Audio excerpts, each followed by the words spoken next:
But we're going to check that out real quick. Perfect. All right. We are lighting it up real quick. Just waiting for that to pop up. Okay, there we go. We moving. We moving real nice over here. Let me get out a second to fully do its thing. Get out a second to go ahead and keep it moving, and let that room fill up on YouTube real quick.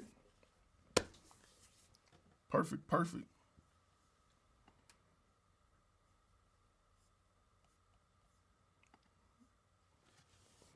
Meanwhile, while we're on Facebook, y'all can go ahead and start asking your questions about the video on Facebook. All right, what up, what up? ISF Productions is the first to enter the room. What's good, ISF? I want to test out a feature real quick. I'm trying to see how this, let me see something real quick. I want to test out this new feature. I don't know if it's going to switch or not, but let's see. Trying to test out this new feature. Hopefully it won't switch over to the, hopefully I can show it without it switching over to the screen. It's not letting me do it. What's up? What's up? Okay, room filling up. Somebody said I just jumped over from the Tiger King. How ironic. How ironic. I just got finished watching. I just got finished like finishing everything, just watching everything from it. So it's pretty good. Greetings from Texas. I'm in Texas too. What's up? Thai Exotic. It's greater than Joe Exotic. I love that. I love that. Thai Exotic. Y'all a trip, man. What am I going to do with y'all? Y'all a trip. Bet. Somebody said using a different rig. Nah, I'm using the same rig. It look different? What looks different about it? What up, what up? Everything looks the same.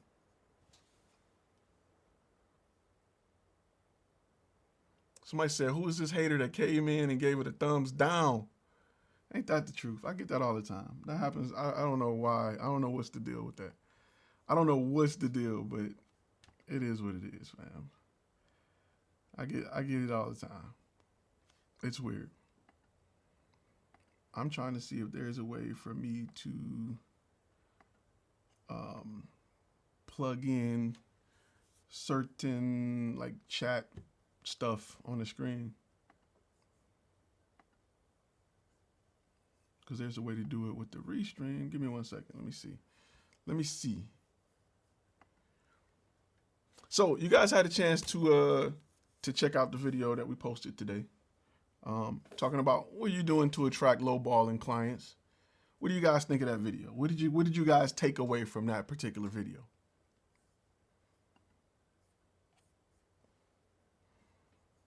Go ahead and fill up that young chat room. We got anybody from Facebook? Oh, we got some people from Facebook. Okay. Ruby Big Fish, you get love. Durham in the house. Facebook get love. I don't see a lot. I don't see a lot from Facebook. Somebody said that I suck. That's hilarious. Uh-oh, we got fun film. Okay. Somebody said, crap, I didn't see it. We did the premiere today. You said it felt like something I've been telling you for a while. Okay. Yeah, the thing is, yeah, often we mentally it's just like the dating game, right? In your head, you know that you're a great person. In your head, you know what you're willing to do for love and all of this stuff and how you're just the truth. However, to a person externally, they don't see that instantly when they meet you, so they try to lowball you. Try to lowball you for whatever they can get. And, you know, how can I put it? They may only be there for one thing. They may only feel like you're worth one thing because you haven't done a great job at displaying it. But in your head, you like, yo, you know, I got it. In your head, you are this person that deserves all this love. That's weird. All right. For some reason, we just lost the stream. Oh, let me start by saying I'm in the middle of a storm here in Dallas. So, hey man, we're gonna roll with it. We're not gonna be long tonight. We're not gonna do a 2-hour thing tonight. We're gonna make it pretty short because we're kind of in the middle of a storm and I don't want stuff to pop off. Always looking for the hookup. Somebody say Thai Exotic has a bell. We're not gonna use that. I'm streaming on 1080p on Facebook. That's right. I'm giving it to you guys. I'm giving y'all 100%. We ain't rolling with no half stream. So again, for those who checked out the video, some of the things that I wanted to push is your ability to make sure you show value. If you're screaming out prices and you don't have your website set up, you don't have all of that in place, your business card, your brand in place, you're not going to get what you're worth. So again, if you are talking to a client and you're trying to get a price that you think in your head is the right price and you don't have the brand part of what you do set up, you can't expect the full price. You got to expect the homeboy selling a car out the back of a trunk or selling a TV out the back of a trunk price until you have your stuff set up. And so many people I know jump into the game thinking I got a camera, pay me. And it doesn't work like that. You got to make sure you have everything lined up to get what you feel you're worth. Until then, you're going to get lowballed, period.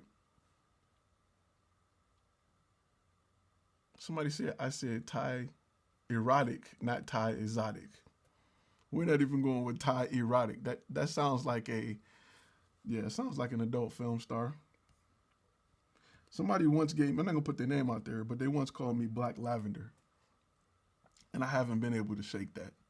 So we're definitely not going to go with Thai erotic. I love y'all, but we ain't doing that. Somebody said analogy's always on point. Where's the Pepsi? Fun film. We're not doing Pepsi. We're doing Dr. Pepper cream soda. Because I got one more of these left. And I'm going to enjoy it. So, you know. You said playing the part of being professional. You know, the thing is, you want to make sure that you're presentable. You want to, I always tell people all the time, go get you a uniform. Don't go in there with a regular shirt. You're not going to, you're only going to cut a check so big to a guy in a regular shirt. Let's be real. If Comcast came to your house in a regular clothes, you'd look at him a little funny. If the plumber came to your house in regular clothes, you would look at him a little funny. So, I mean, look at it as if somebody showed up with the wrong gear. What if you went to get your car fixed and the guy was there in a suit? You'd be like, I don't know about this guy. And he like, hurry up and pay me. I don't know about this guy. Somebody said, no, it's Black Magic. Black Magic is a nickname. That name's already copywritten. So I can't roll with that. I can't roll with Black Magic. Nick C say the 2 takeaways from the video is to show value and don't give in the discounts. Nope, that don't benefit us. You're correct. You don't want to give in the discounts that don't benefit you. If you do give in the discounts, find a way to benefit you. Right now, like I said, if your niches are any business that's essential, you should have a whole lot of business right now. You should have the ability to pitch to a whole lot of companies right now on things they should be doing or portraying or putting on social media to show what they're doing to combat the virus. Right now, if your niche is anything in medical, dental, any place that needs to, if it's an essential business, which a liquor store in Texas is listed as an essential business, you should be able to create content in that liquor store to show what you're doing to help combat the virus so people can come and still buy liquor. Sounds crazy, but it's a check out there waiting for you.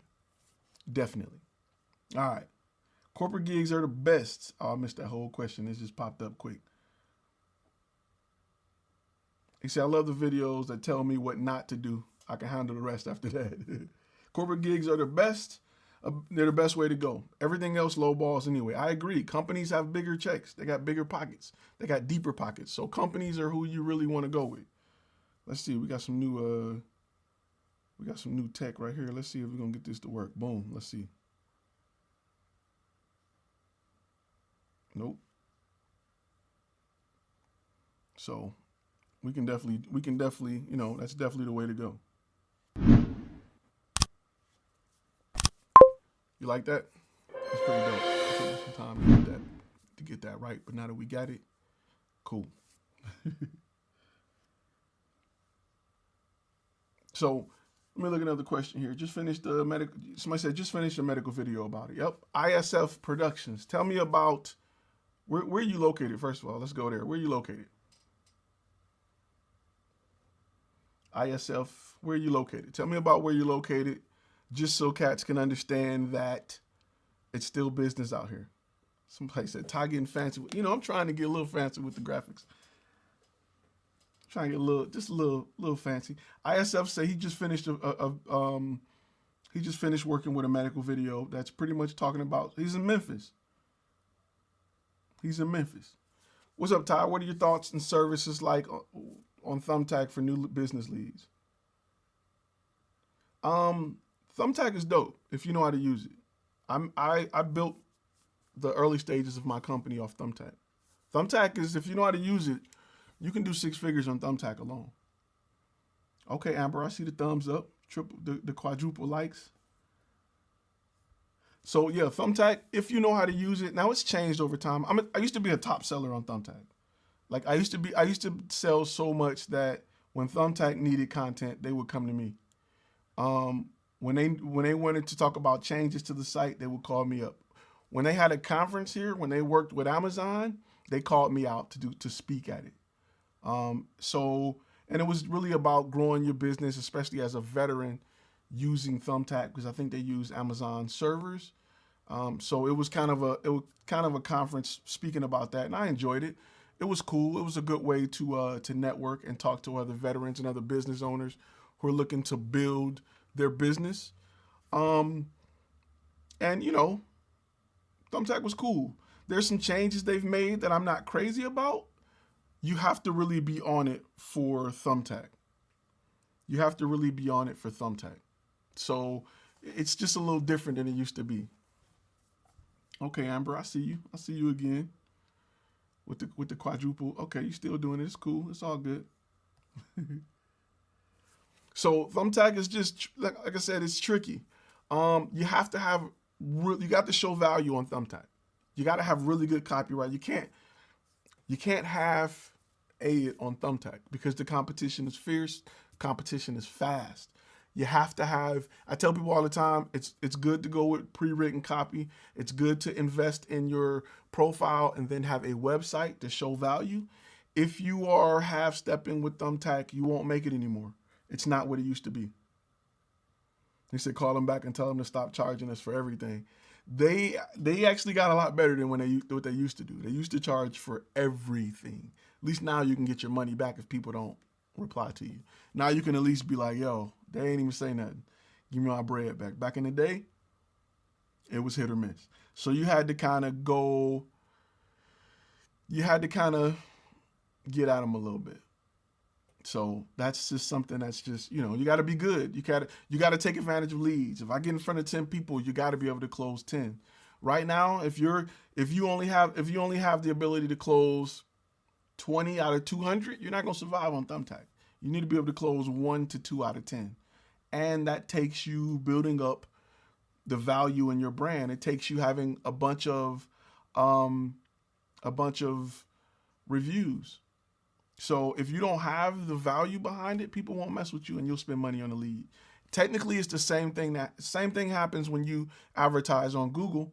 You're just interacting with less people. People are looking at you, but they're not speaking to you. So the leads are just coming in and out.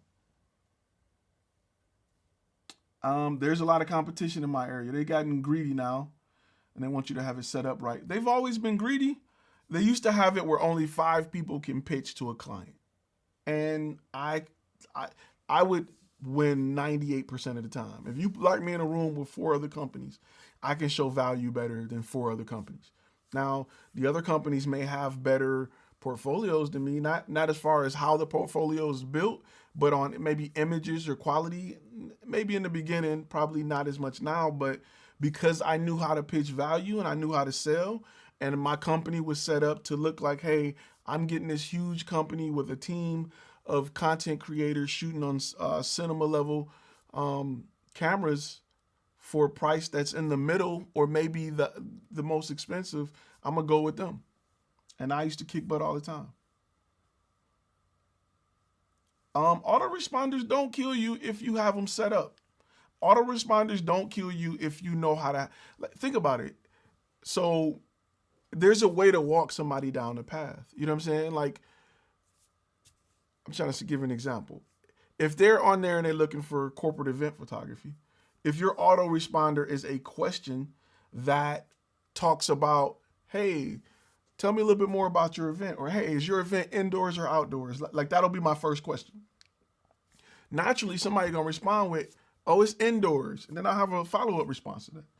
You know, what's the venue size, blah, blah. And I would just have responders like that. So by the time you got to me, I knew information about your event. You felt like you were talking, and, you know, we felt like we've had dialogue. Frank, with the first super chat of the evening. Big shout out, Frank. Big shout out. He said, educate my brother. No channel does it like you. Thank you for your knowledge. I really appreciate this. Frank, I really appreciate your super chat, bro. I really appreciate your super chat. I always forget about super chats, and I get on here and I'm like, what is, oh, every single time. Every single time. I'm like, what is a, oh, okay. I'm like, why is my screen yellow? Like, what did I do wrong? And then I see it, it's a super chat. So big shout out. Everybody clap it up for Frank for getting the first super chat award. We're going to start doing that. We'll start getting out first super chat awards. Somebody say, hey, there's no point on advertising, at least in Google right now. Waste of money. Nobody's investing at all. Okay, that is absolutely incorrect. That is absolutely incorrect. So this downfall in the economy is a little different than like the housing crash in 2000, what was that, 2006. Back then, people didn't have money. They were broke. Stuff happened, they lost homes. Right now, people want to go out and spend money. They just can't do it. We're told to stay inside. It's a difference. Now, the further this thing goes, the worse it is in that category, because people start to lose jobs and they start to lose money. But right now, people are bored. They want to spend money. And businesses that need to display the fact that they're open, they still can accept clients, they're available, they got rooms or whatever, they got space. You know, if it's a dentist office right now, dentist office is essential. Nobody's thinking about going to get their teeth cleaned right now. Nobody's thinking, unless it's an emergency, so they can push big on bringing people in. As a content creator, you should be creating content and marketing it so that you can help those businesses create what they need to stay afloat. Right now is the time to get on Google because it's cheap. People are bored in their house, they're stuck on their phone, and you can reach them. So right now is the time you want to advertise. Naturally, a lot of people think this is drawback time. This is pour on time. It's time to come up right now. All right. Somebody said that I changed something about the lighting. Nope, I just went down an f-stop. I went down. I got a bigger monitor. I can't show y'all, but I got another big monitor here. So I got a monitor. I got a bunch of monitors. Somebody say I'm vain. Do you use a NAS server, and how does it work? So I have a smaller NAS server back here. I don't know. Well, my head's in the way. Right here. It's a 4-tray where I have 4 8-terabyte hard drives. I like it because I need a lot of space. It's decently fast. And it's okay. Would I do a bigger, better one? Yeah.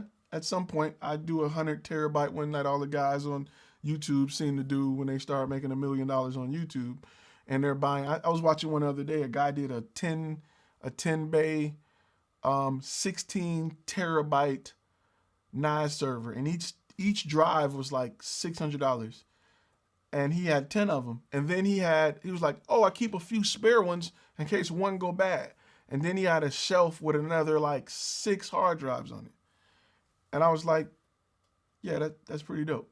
But I don't need 100 terabytes yet. I'm not shooting in 8K. I'm sure when we get to shooting in 8K like we're shooting in 4K, it'll be needed. And I don't keep a lot of footage like that. If I don't use it, I dump it. When I'm done with clients, I keep it for a short period of time and I dump it.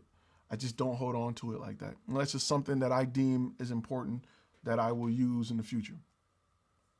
Flying Ryan, what's good, brother? Somebody said there's less red LED, I think. There is red. I went with my colors today to represent the 80s and 90s is pink and teal. I'm trying to boost the female followers because it's only like 4%. And I know it's way more women out there that's using cameras and into photography and that's looking to learn the business side of what they do. They need the business. They need the business game too. So we got it. Okay, say Ty, you're a real positive dude. Very much appreciate that right now. You got to stay positive, man.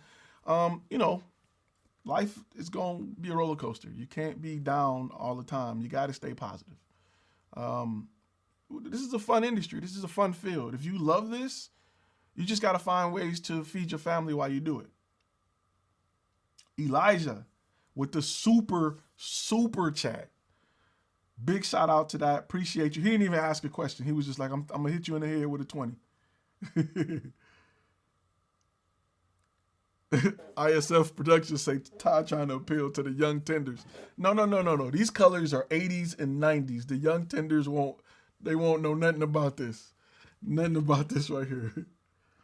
Elijah for 3. Yeah, Elijah just came in and just slapped people with the orange $20 super chat. I appreciate you, brother. I don't even see a question. Like, I want to answer a question. I feel obligated to answer questions. And I don't even see the question with it. So I'm going to wait. You got to come up with a question. Somebody, I'm just going to wait for you. I'm just going to wait for it. Somebody say, I don't know about boosting the female viewership, but it looks a lot better. You know, 4%, not even like so originally my female viewer was like 0.2%. And now it's up to like 4.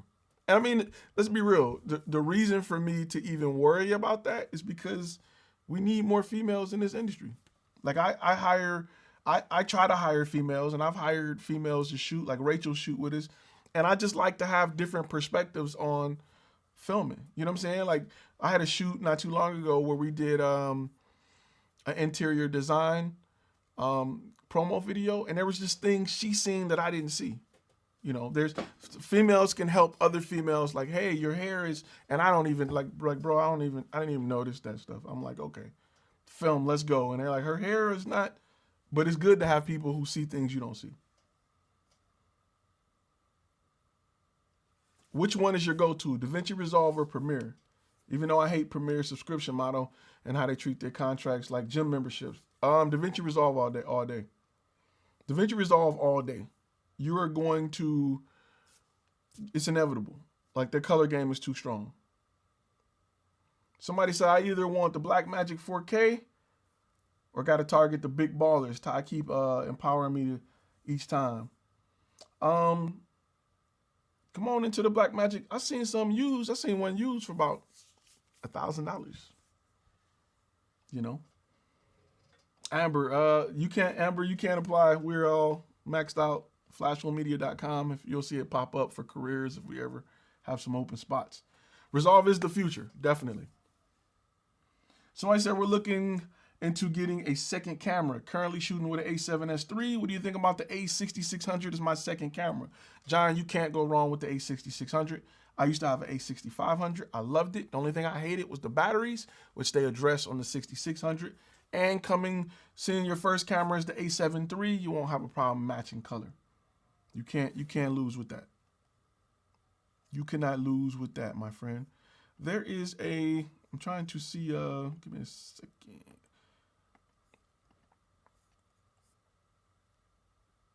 For still photography, Lightroom or Capture One. I like Lightroom.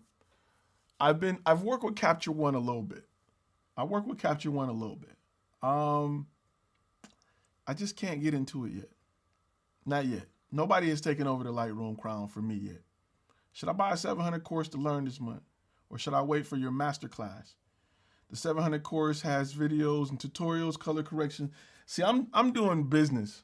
All that cute stuff is cool, but I guarantee you probably can shoot a video now that can get you paid for the rest of the year. So my goal is to do business. I don't, whatever's most important to you. I know that there's a great chance you have the ability right now to, if you can shoot a headshot, if you can shoot a talking head and expose it right, and get it in focus, you can go in business. Because a majority of corporate stuff is talking head and B-roll, talking head and B-roll. The most boring is basic.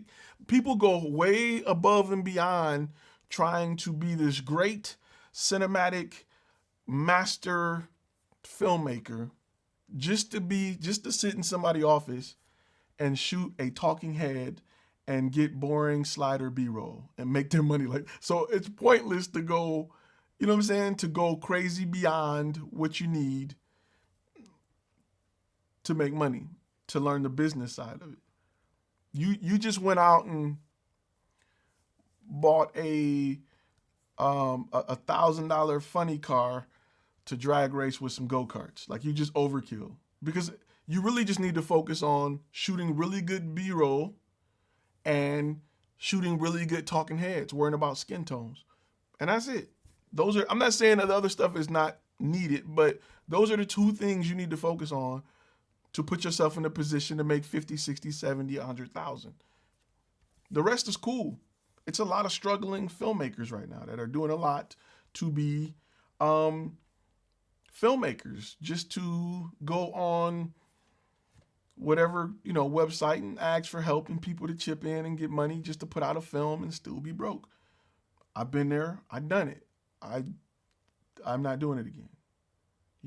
I'm not doing it again. So the masterclass will be broke up into 3 parts, depending on where you are.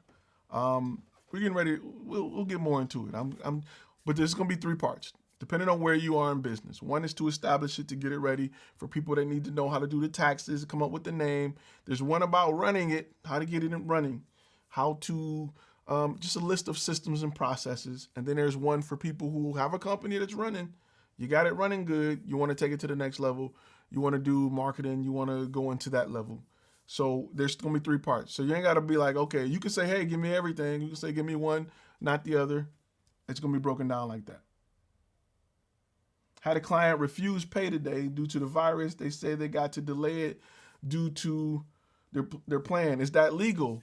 Technically, no, it's not legal, depending on your contract. If you don't have a contract, let me go ahead and put that on the screen. Let me go ahead and do it. I know y'all, because I don't want to. I got you. Let me go ahead and put that on the screen, because I know every time I talk about it, somebody be like, yo, where do you, so let me do it, because I know what's going to happen. My phone going to blow up, and then people going to be like, people go to the Facebook, and right now I'm on duty, so let me do that. There you go. Now, if you don't have a contract, is it legal? It's super legal if you don't have a contract. My contract stipulates when I get my money and what happens when I don't get it.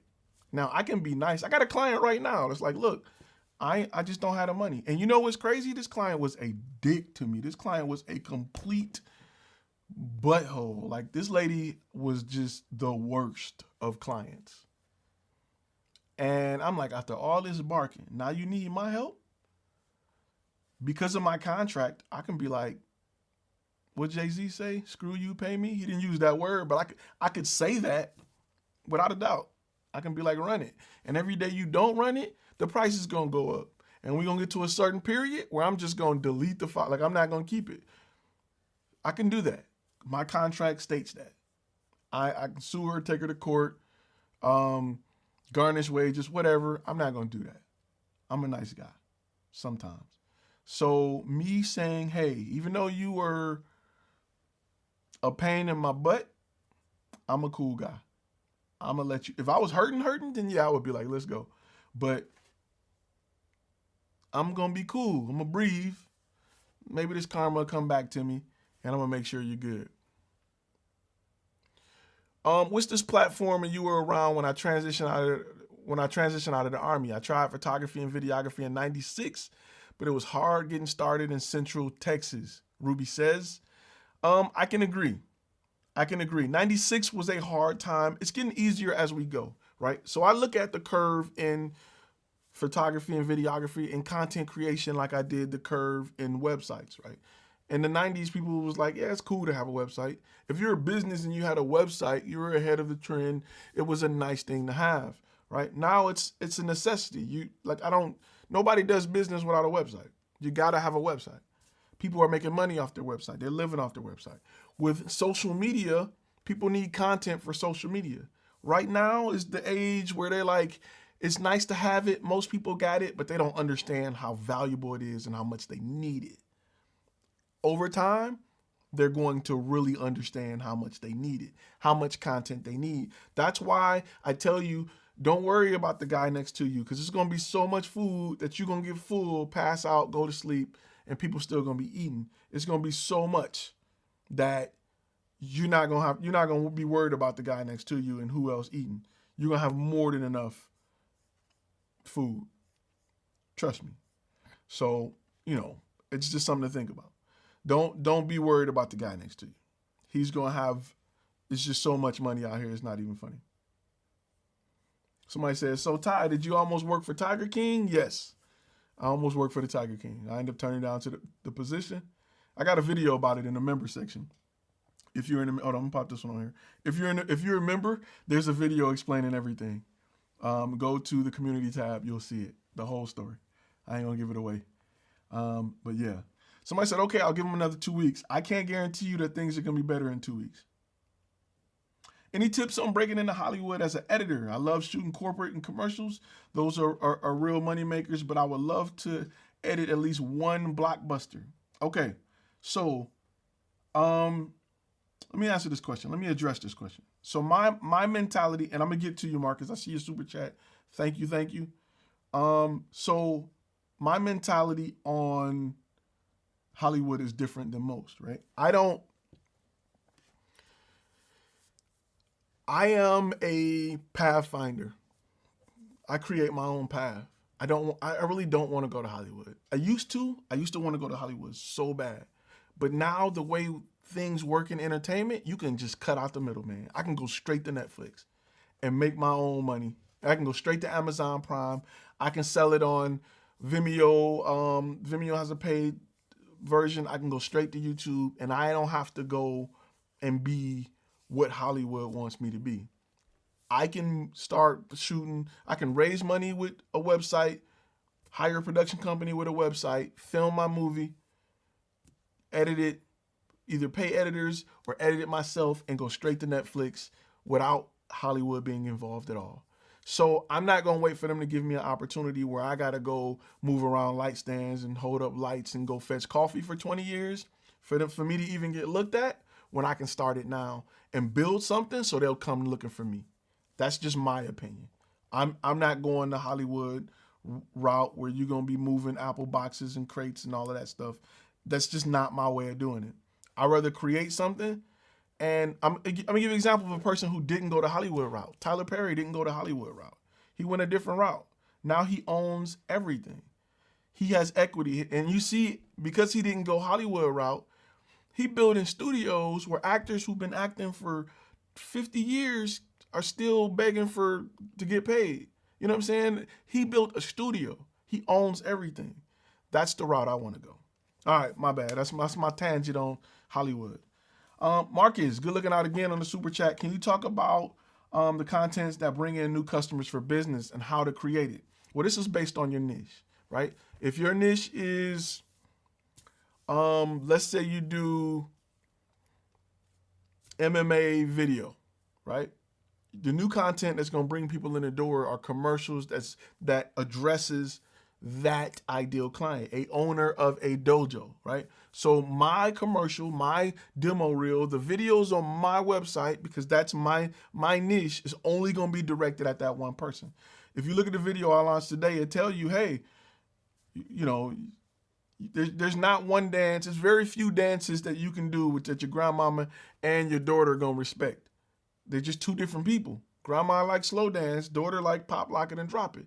There may be something in the middle that kind of cool, but there's not one dance you can do that make both of them happy. You got to determine who your ideal client is, and you got to dance for just that client. So your demo reel, your website, the color scheme, your font, your portfolio, I said that already, but your logo should all be for that one client. If you start doing stuff for everybody, nobody's going to fully like it. That's why you just can't do it. You can't make a cake at your wedding that you take chocolate and vanilla and you mix it and it's somewhere in the middle. You got to give me a chocolate layer. You got to give me a vanilla layer. You may have to give me a strawberry layer, but you can't mix it all together and just say this is for everybody. Your website or your niches should be like that. I got a chocolate layer for people who like chocolate. I got a vanilla layer for people who like vanilla. I got a, gluten-free, non-dairy, vegan, vegetarian layer. That's for, you know what I'm saying? So you have to make sure your niches appeal to people like that. I personally, yes, you can go straight to Netflix. There are companies that will, Netflix is really easier than you think. Netflix, iTunes, Amazon Prime is super easy. I got like 5 movies on Amazon Prime. Amazon Prime is super easy. You just got to meet their resolution standards. Netflix, there's ways to do it. There's companies that you hand them the file and they do everything. They charge about $3,500. They're called agitators, or I can't think of the correct name for them, but they can get your stuff on Netflix. Getting your movie on Netflix is not the problem. That's easy. Marketing it so that people will watch it, so it will trend on Netflix, is the problem. Getting a video on YouTube is easy. Getting in front of 1 million people is the hard part. So when you get a budget for a movie, you just make sure that that's a part of your budget.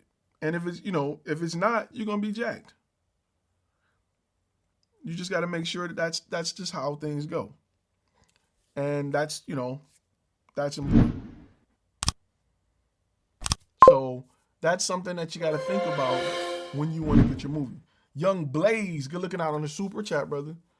He said, let me know if you ever need any custom film scores or royalty-free music. I gained 2 clients from being in your chat. That's what's up. Yeah, Young Blaze, let me know. Send me more information. Get at me on the gram. Send me more information, and make sure you post it in the Facebook group. Make sure you follow us on Facebook. Post it in there, man. I like for us to network and talk, because you'd be surprised at people coming together. We can barter services. You may be able to edit. He may have a red. Y'all may want to swap.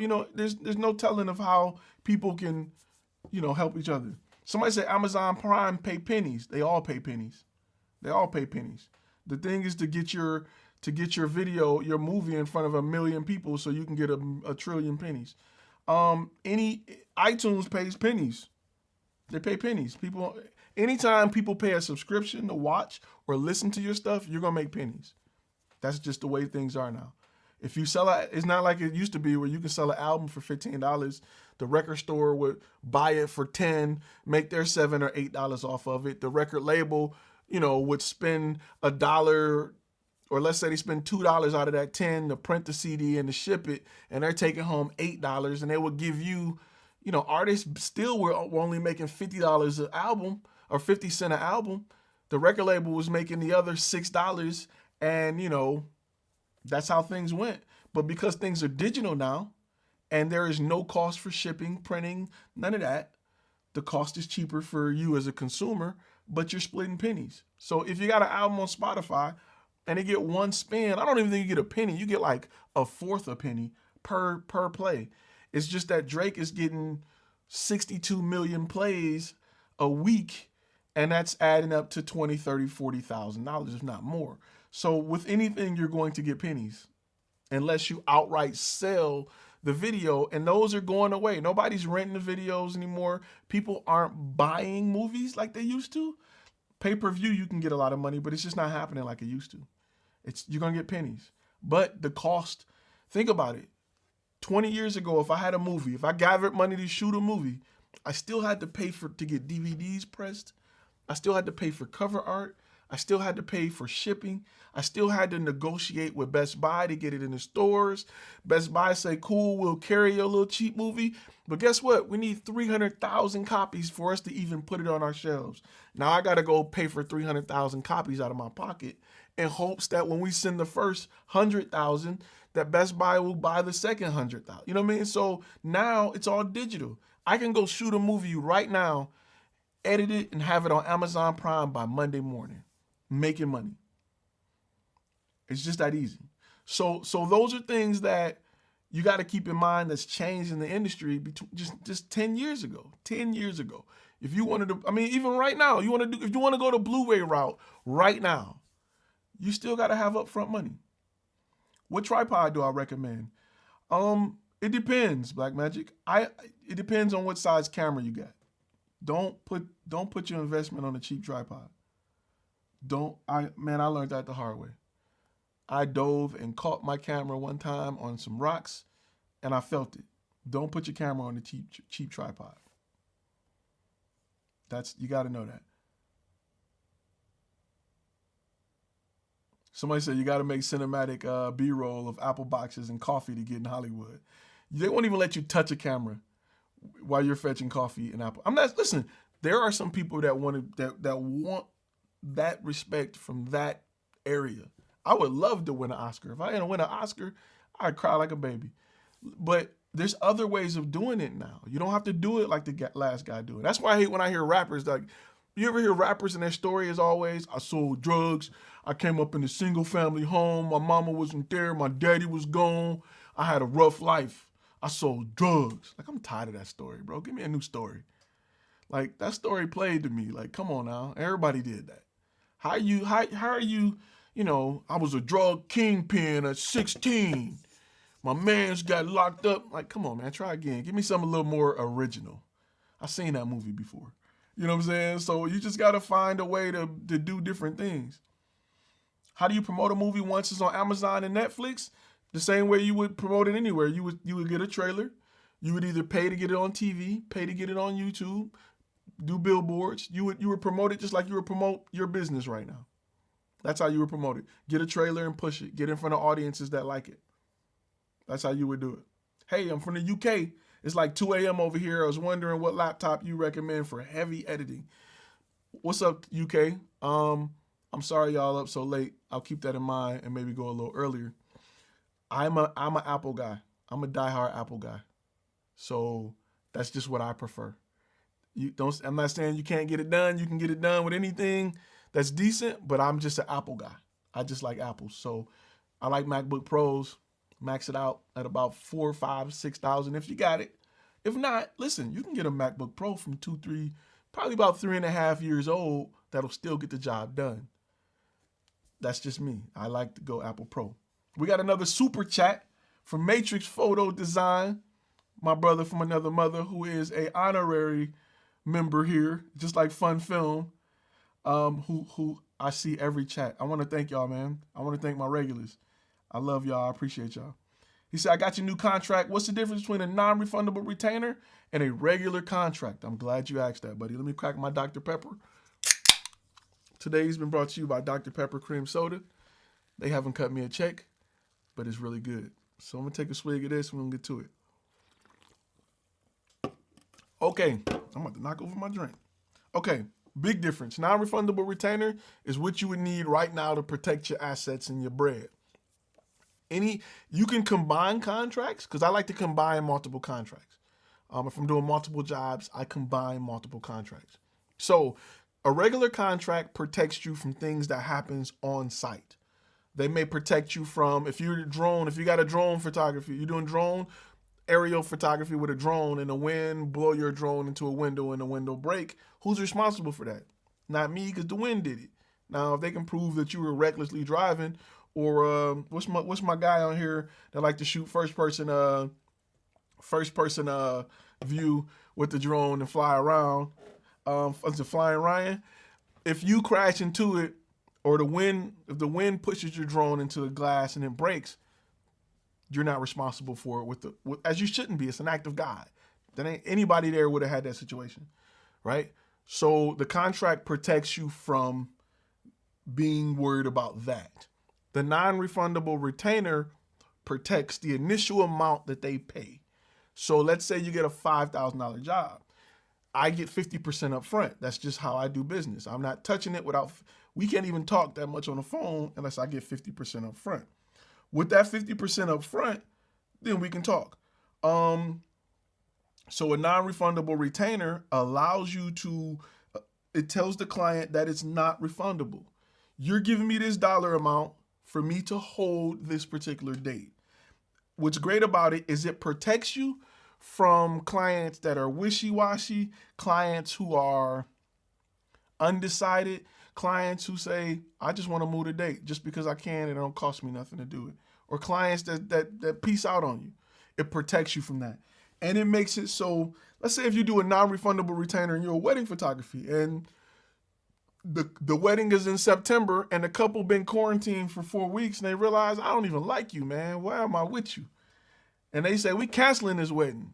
Well, guess what? I booked that date in September. I could have missed out on money. So this non-refundable retainer is mine to keep. And as a client, they understand that.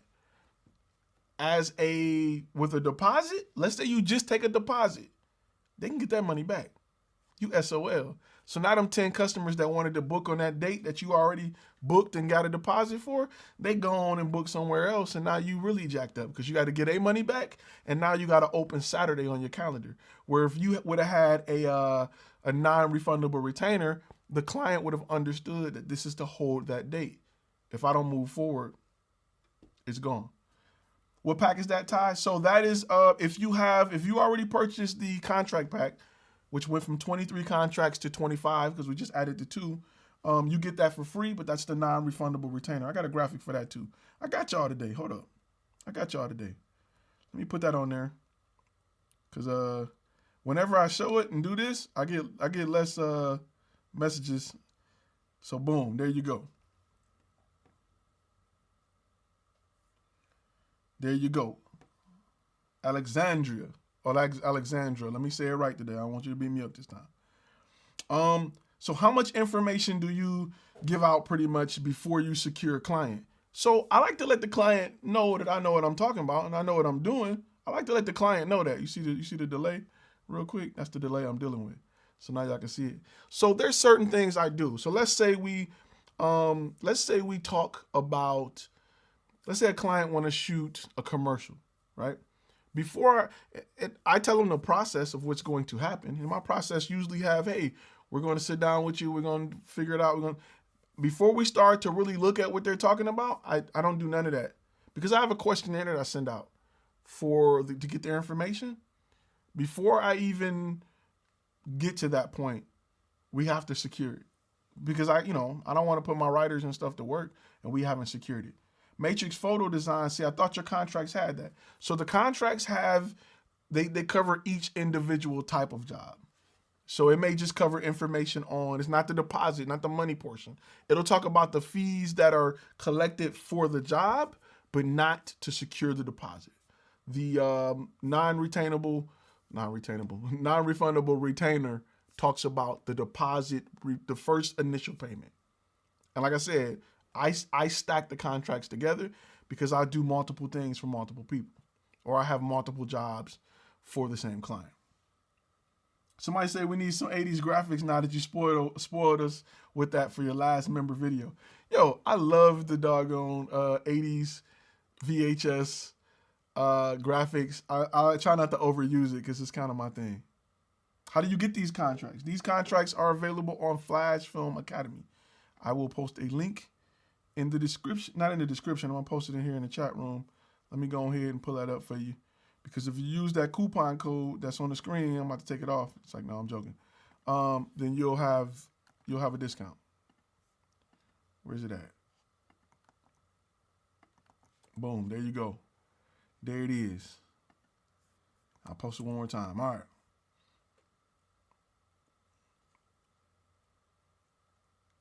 Do I charge them at all to change the date, Nixie says? You can. So I usually give you one change.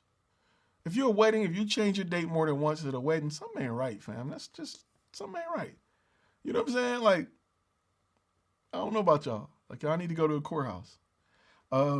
So it just depends. I personally give you a date change, especially when I deal with corporate. And it depends on what it is. Like, sometimes you cover stuff that are, that's outdoors and maybe it's something that can change. But usually with events, it don't change much. Somebody say, you're ready to go to Dallas. Hey, man, I need to have the conference. Somebody mentioned that. Like, you should have a conference where we all fly in. If I have a conference and 8 of y'all show up, I'm going to be mad. We just going to go down to Red Lobster or something.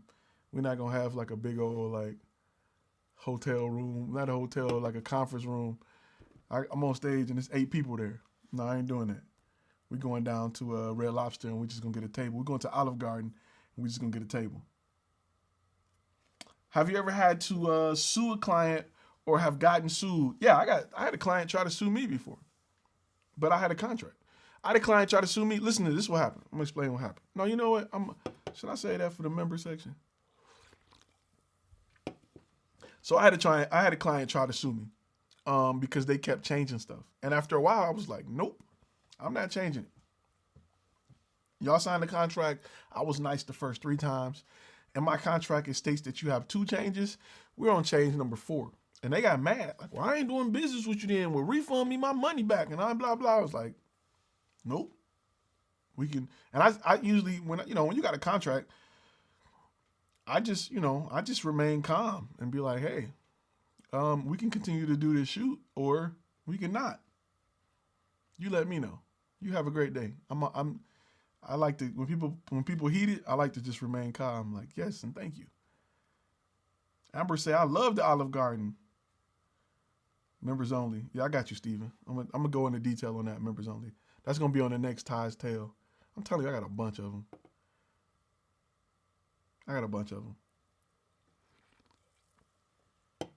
How did I get over the fear of losing a client when I first started? Like raising prices. I don't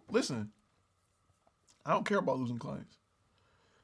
I mean I don't mean that in a arrogant way. So it's not personal, it's business. My emotional ties don't got nothing to do with my wallet. Don't got nothing to do with my ability to keep my lights on. Right? The thing is this. When you do business with business people, you'll never lose them over nothing emotional because they understand. When you do business with people who are emotional, which are usually your lower end clients, which usually the people that's complaining and want this done, I need that, and oh, I ain't got the money. When you do business with them people, that's when your emotions is the issue. I work with corporations, I work with clients. I work with businesses who understand that, hey, if we book you for this event and we cancel the event, enjoy that deposit. Have a nice day. We messed up. We got to eat that. In fact, we've already got a budget set to the side to eat all of this stuff. You know what I'm saying? Real businesses have shrink budgets. They know, hey, we putting $100,000 worth of product out. We're probably going to lose $10,000 of it in theft or whatever, stale food. We've budgeted for that so that we can still make a profit, so that we can price our stuff to include that loss. Businesses get that. People don't. People who don't do business don't get that. So I'm not, it is what it is. So the only time you're scared of losing a client is when you're broke. Somewhat, a little bit, you know what I'm saying? But listen, you have to look at where you're positioning your business, right?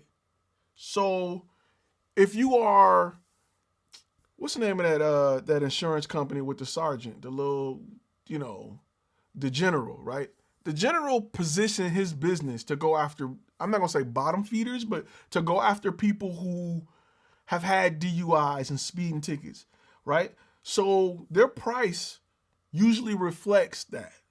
They try to get you in with a cheap price, but they're not giving you the best of nothing because they're going after that market. So they have to, their company is built to excel on that market. You know what I'm saying? Like if you go in certain neighborhoods, there's certain shops and stores you'll see only in like, not the greatest of neighborhoods. Like you're not gonna see, no disrespect, but you're not gonna see like a Popeye's chicken in a neighborhood with $1 million houses.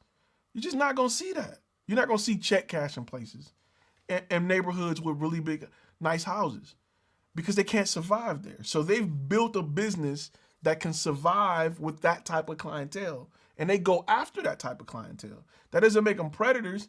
That just make them able to survive in that area. And your business needs to be different or work at showing more value to not deal with that clientele. And you won't have those problems. Target don't have people, I'm not gonna say they don't, but typically they don't have people in pajamas fighting in the aisle. You don't see videos of Target like that. You don't see fights in Target because Target say, you know what? We don't want them problems. So we're going to raise our prices a little bit and make it a little more, I guess you can say, classy. And we're just going to go after a different market. Walmart say, I'm going to be cheap, cheap, cheap, cheap, cheap. And I don't care if people want to fight in wheelchairs and Walmart. Like, it is what it is. We don't care. We just going to beat out the competition. So you have to, you're not going to have the same client issues in Target that you do in Walmart. No disrespect to them, but companies make a living going after a certain target audience, and they know how to do it. They know how. You know, when you go, look at next time you go to Walmart, right? Look at they pay people hundreds of thousands of dollars to decide what's at the register as far as things to buy, quick grabs, right? Go look at the stuff that's there and watch how it changed depending on which Walmart you're at. Watch how it changed based on the group of people that live around it, right? If you're in a Walmart that's in an area that's heavily populated by maybe a Hispanic population, watch how the candies change. Watch how stuff change. If you're in an area that's, you know, in the hood or you know what I'm saying, depending on the demographic, little stuff around the store change that you don't think about. It's just conveniently like, wow, I'll take some Cheetos. You know what I'm saying? So they build their business around that. If you go into building your business blind and you don't focus on who you want to attract and price is the only thing you have to compete, well, guess what? You're going after the Walmart crowd who want price, price, price. And you're going to have people fighting in your aisle in a wheelchair. You're going to attract that client.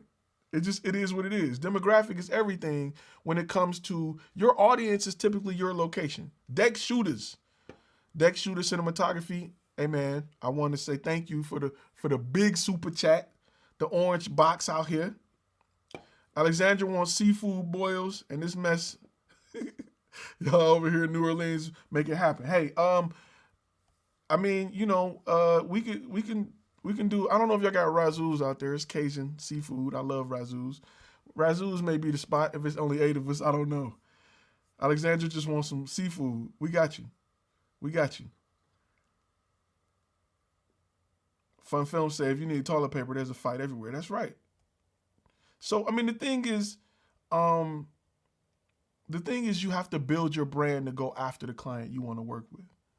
When people see my stuff, they're like, man, you too expensive. I can tell. You got pictures of the president on your website. I just need a music video. I got $500. I'm not even about to call you. Okay. I'm cool with that. What you want me to do? I'm not going to fight you to convince you that, you know what I'm saying? Like, it is what it is. If you put out a song and you think it's hot, if you think this song is hot, it's going to blow. And I say, listen, we can shoot your video just like whoever rapper you see, it's going to cost you 10 grand. You will strongly feel like I'll put in 10 grand because I'm going to make 100,000 off of it. Period. If I said trade in your Blackmagic Pocket Cinema camera and I'm going to give you an Ursa Mini 4.6 G2, you would throw that camera at me. You'd be like, here, take it. If you don't look at your brand that way, or if you're not working with clients that don't look at what this is doing for them that way, and it could be that you didn't show the value in it. It could be that they just don't understand. But once you get clients that understands that, bro, you don't have to, no, money is not an issue. Hey, Ty, you said your recommendations on the demo reel on their website. Do you recommend photographers as well? So what specifically? I don't know much about video side of camera. Okay, I kind of butchered that, Christopher. But what he's asking is, do I think that should photographers have video demo reels? Yes. Yes. I think photographers should have video demo reels in a way that car companies have commercials, in a way that dog food companies have commercials. Video just sells more than pictures and text, period. It's not about what you do. It's about your ability to have a commercial to show what you offer. Every single website on the planet that's offering a service, that's offering a product, that's asking for a donation, any website, I mean, Wikipedia should have a video explaining why you should donate to Wikipedia. Every website should have video explaining what they do. People don't want to read a paragraph. They just don't want to read a paragraph no more. They want a video. So they ain't gotta sit here and put in brain power trying to process what it is you do. You should definitely have a video. If you don't edit, Find somebody that will edit it for you. Hire somebody that will edit it for you. I'm currently using the company Video Husky, and I love them. So find somebody that will edit it for you. I got the course that I have that's actually it's on sale. Let me put that up here because I'm gonna get, every time I talk about something, if I don't show it, my Instagram go ham. I don't want them problems because I'm on duty tonight. There you go. There's a discount with a funny, it has a funny code, and you good to go. Okay, Alex says $20, Ty. Is the client or the production company responsible for securing script writing, actor's voice, etc.? That is a great question, Alex. Really, really good question. So in my contract, I state that I'm not responsible for that unless you want me to do pre-production. If you want me to do pre-production, I'll do it. But remember I said you got to itemize stuff where you should list itemize on your proposal. When you submit a proposal to them, that's something that you can itemize. Hey, do you want script writing? Do you want us to find talent? Do you want us to get voiceover?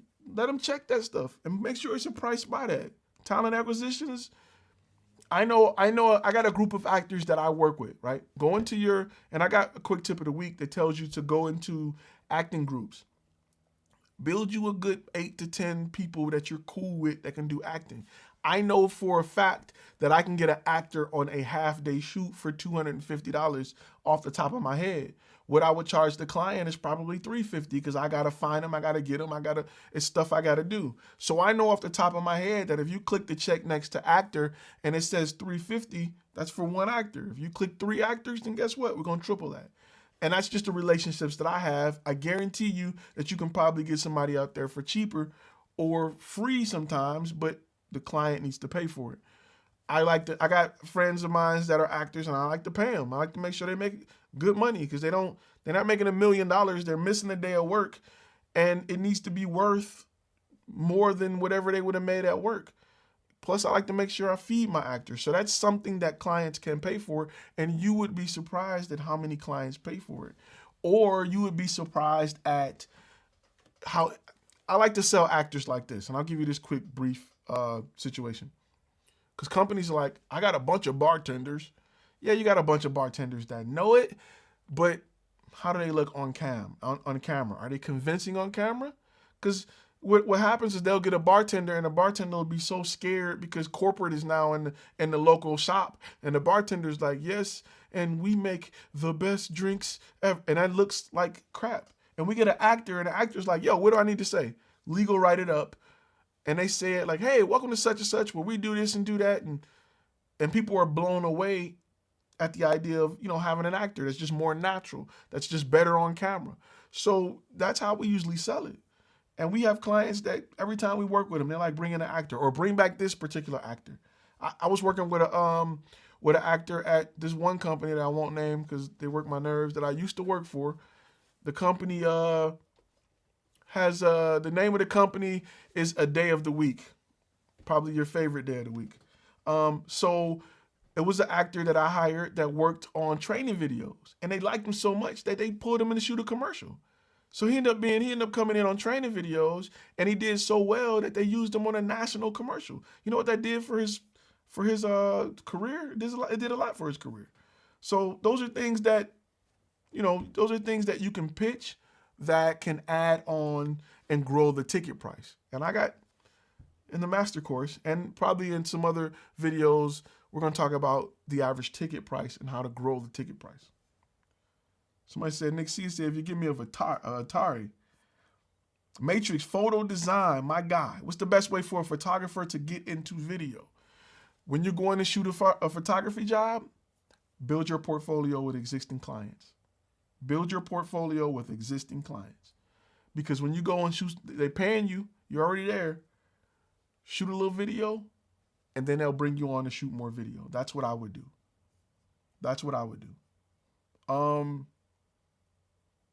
Yeah. When it comes to voiceovers and script writing, utilize Fiverr. Go find you a writer and a voiceover talent that you like working with on Fiverr. Get you one that's going to be a little bit expensive, but maybe they're in the U.S. if they're doing writing or, they're good with English. And once you know their prices and you know what questions they ask, you can roll it into your, like I got a writer that I go with. I got about 3 of them that I go with. I know their prices.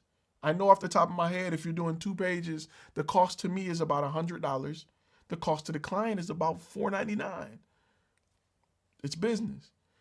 I know what questions they're going to ask, so I can present it to the client beforehand. Once they pay their deposit, then I'll pay to get the writing done. Or I have local copywriters that I go to and I know their prices. I know what my profit margins are, and I can go straight to them.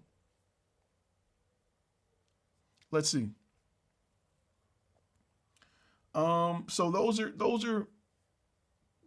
are ways you can do it. Any specials coming from consulting for gold members? For gold members, I am working on it. The issue is my ability to offer a discount code for that portion of, or that company that we're using to set up the consultant. It's not that I don't want to, I'd love to. It's just that I'm trying to have it where you can enter a coupon code, and it's not, they ain't having it. So that's what I'm working on. Alexandra. Wait, okay, boom. Is there a valuable business idea? Is it a valuable business idea to be a pre-production company that hires crews, or being in-house but handles coordination, crews, and posts? So let me reword this how I think you're saying it, because I'm a graduate of Detroit Public Schools. So is it better to be the person that's sitting in the back, put it all together, and then hire somebody to go in and shoot it? Cover your kids' ears? Hell yeah. I know people that make a living being the broker of it. The business side is the hard part. I can go on Craigslist and get 50 shooters in a minute. I can get hitman to do the job in a heartbeat. I know people that's all they do is negotiate the deal and hire hitman to go out there and shoot. Yeah, that's where the money at. Because you can charge $20,000. You can charge $50,000 for a shoot and get you 2 shooters on site for $250, $300 a day on a 3-day shoot. And get the footage from the shooters, send it over to your team of editors, and pay another $200 a day, and your total cost is, hypothetically, on a really crazy shoot, $5,000 on something you make $50 off of, and you were asleep in your office, or you were there being a director. Yeah, if you feel comfortable, I tell people all the time, focus on the business instead of working in the business. That's where the money at. So yeah, if that's just an agency pretty much. Agencies make the money. The production company don't make as much. That's why I encourage you to offer the solution and not just be the production company. I'm getting emails. Let me cut that down. So that's why I encourage you to do that. That's the most important part. How much did I pay to wrap my Ford van? Would I recommend a Nissan Leaf? I don't want to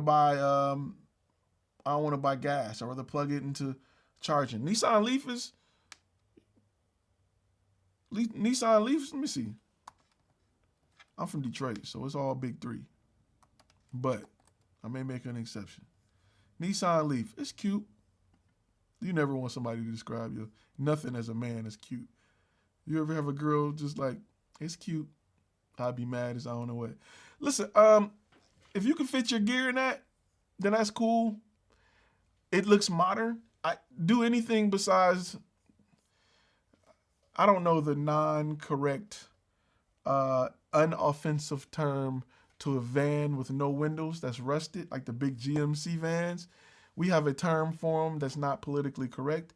I'll mention it in the member section. I won't mention it in this section, but just don't go with one of those vans. Anything else works. Any other van works. The Leaf is cool. You can spend about $1,500 to $2,500 getting your vehicle wrapped. You don't got to get a whole wrap. You can get a half wrap. Where it's just the back half, you can get a partial wrap. So, somebody said get a Tesla truck. Yeah, that's cute. If you got it, I'd say do it. So, a jump out van, that's not what we call them. We call them something else. What's a job you would never accept or do no matter how much money is involved because your morals won't allow it? Young Blaze, working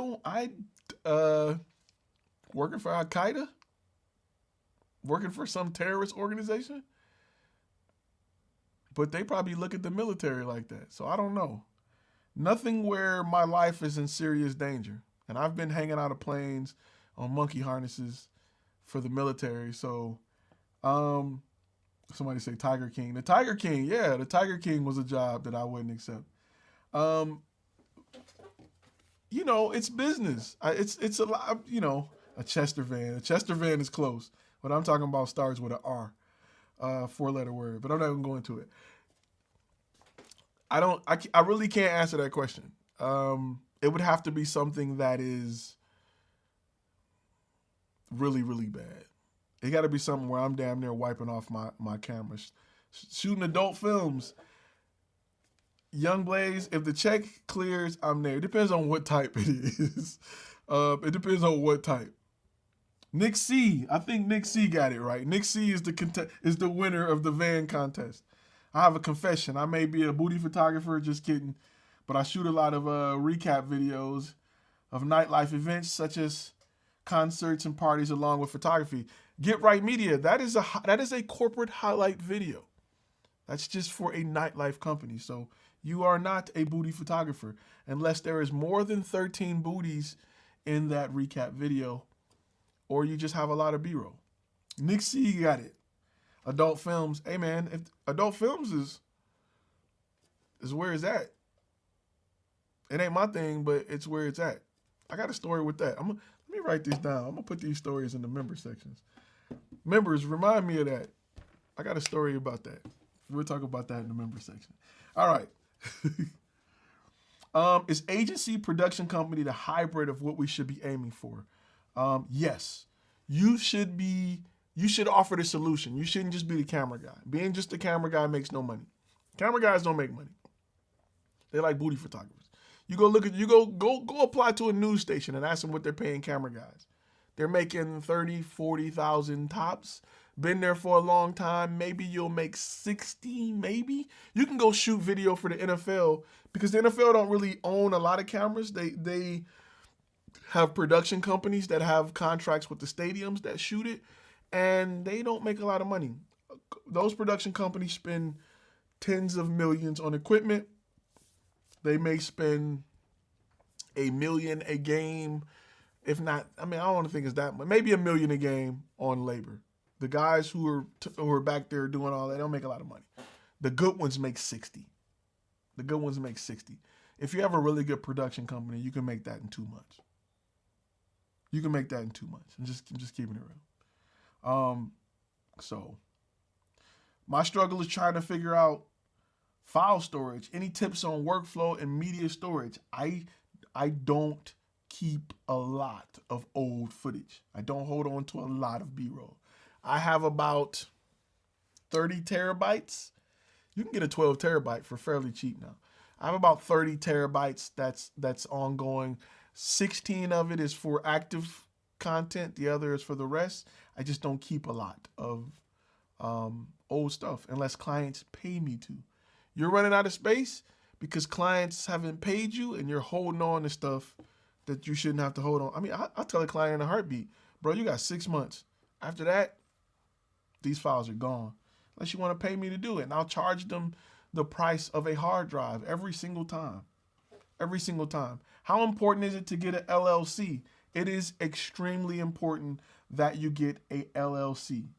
It is extremely important that you get a LLC. Because if somebody, like I said before in other videos, if you're shooting an event and somebody trip over a cable and break their hip, they're going to take you, if you don't got insurance or LLC, they're going to pull the ring off your wife's finger for a replacement hip that costs $600,000 that still pop when she sit down. It's not even a bionic hip.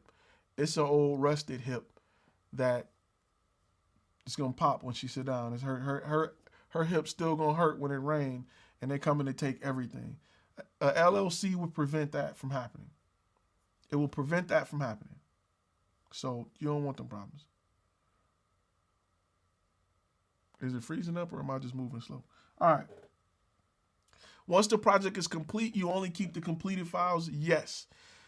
I like Vimeo, right? Because Vimeo, I can upload the file in whatever bit rate I want to, whatever size, and it'll always keep that file. And if I need to download it, I can download it. If I need to download it in 1080p, 720p, whatever format, I can download it from Vimeo. So sometimes I don't even keep that. Depends on what it is. NFL football games have about 45 cameras during the game, and their employees are part-time. The company that they hire usually have part-time employees that make 50, 40, maybe 60,000 a year. What is my worst customer experience that I've had in the field? Man, I've had a lot of bad customers. It just happens as you grow the business. You got people just looking over your shoulder. Every bad customer experience I've had is linked to me not charging them enough to begin with. It's always came with a hookup. It always came with a hookup. That's just how things work.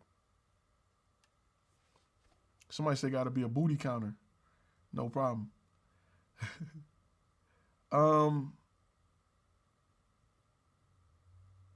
So I've passed the stage on getting a catalog. How do I get up and running to get booked? Okay, that's a great question.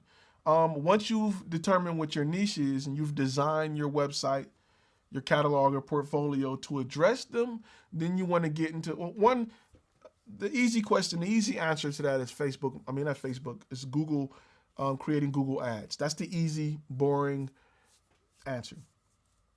The more complex answer depends on your niche and where your target audience is, right? If you're shooting golf videos, and I use this example a lot because it's easy. If you're shooting golf videos, you may want to target people who are members of a country club. You may want to target people who are within an area of a Top Golf or a golf shop. Like there's things you can do based off your niche. If your niche is vague, like I'm just doing corporate highlight videos, well, that's pretty vague. That's pretty vague. You need to cut it down one more layer and say, hey, I'm doing award events. Then that way you can target corporate event planners or you can target hotels. So those angles are always cheaper than Google. They're always cheaper than Google. They're always more direct than Google. They're always more personable than Google. And then still do Google. Sometimes Facebook will work. If you can target that audience, then Facebook will work well. If you're a wedding photographer, again, you can target people who just updated their status to engage. So it's something that you can definitely do. It's something that you can definitely do. Real quick, while I have your attention, because I know people ask me, we just opened up a bunch of evenings as far as consulting. People wanted to get consulting, but they were not available during the evenings to get them. We just opened a bunch up. So I meant to open it up before, but now it's open up. An ESPN camera person earns an annual, earns an annual revenue of, I think it was 90,000. Let me see. I just lost that. ESPN is different than NFL. ESPN hires full-time camera people. They're not talking about the people that's filming. ESPN doesn't have no cameramen in the stadium other than people that's doing interviews. Those cameramen are full-time. They're not the stadium guys. Dang, I lost it because I wanted to read all of it. Hold up. Let me see if I can find. Okay. At ESPN, cameramen earn an annual of 90,000. That salary ranges from 84 to 95. Top earners earn more than 100,000. Those are people who are studio or they're traveling with like when you watch Pam Oliver and all of them, those are ESPN guys. Yes, they make great money.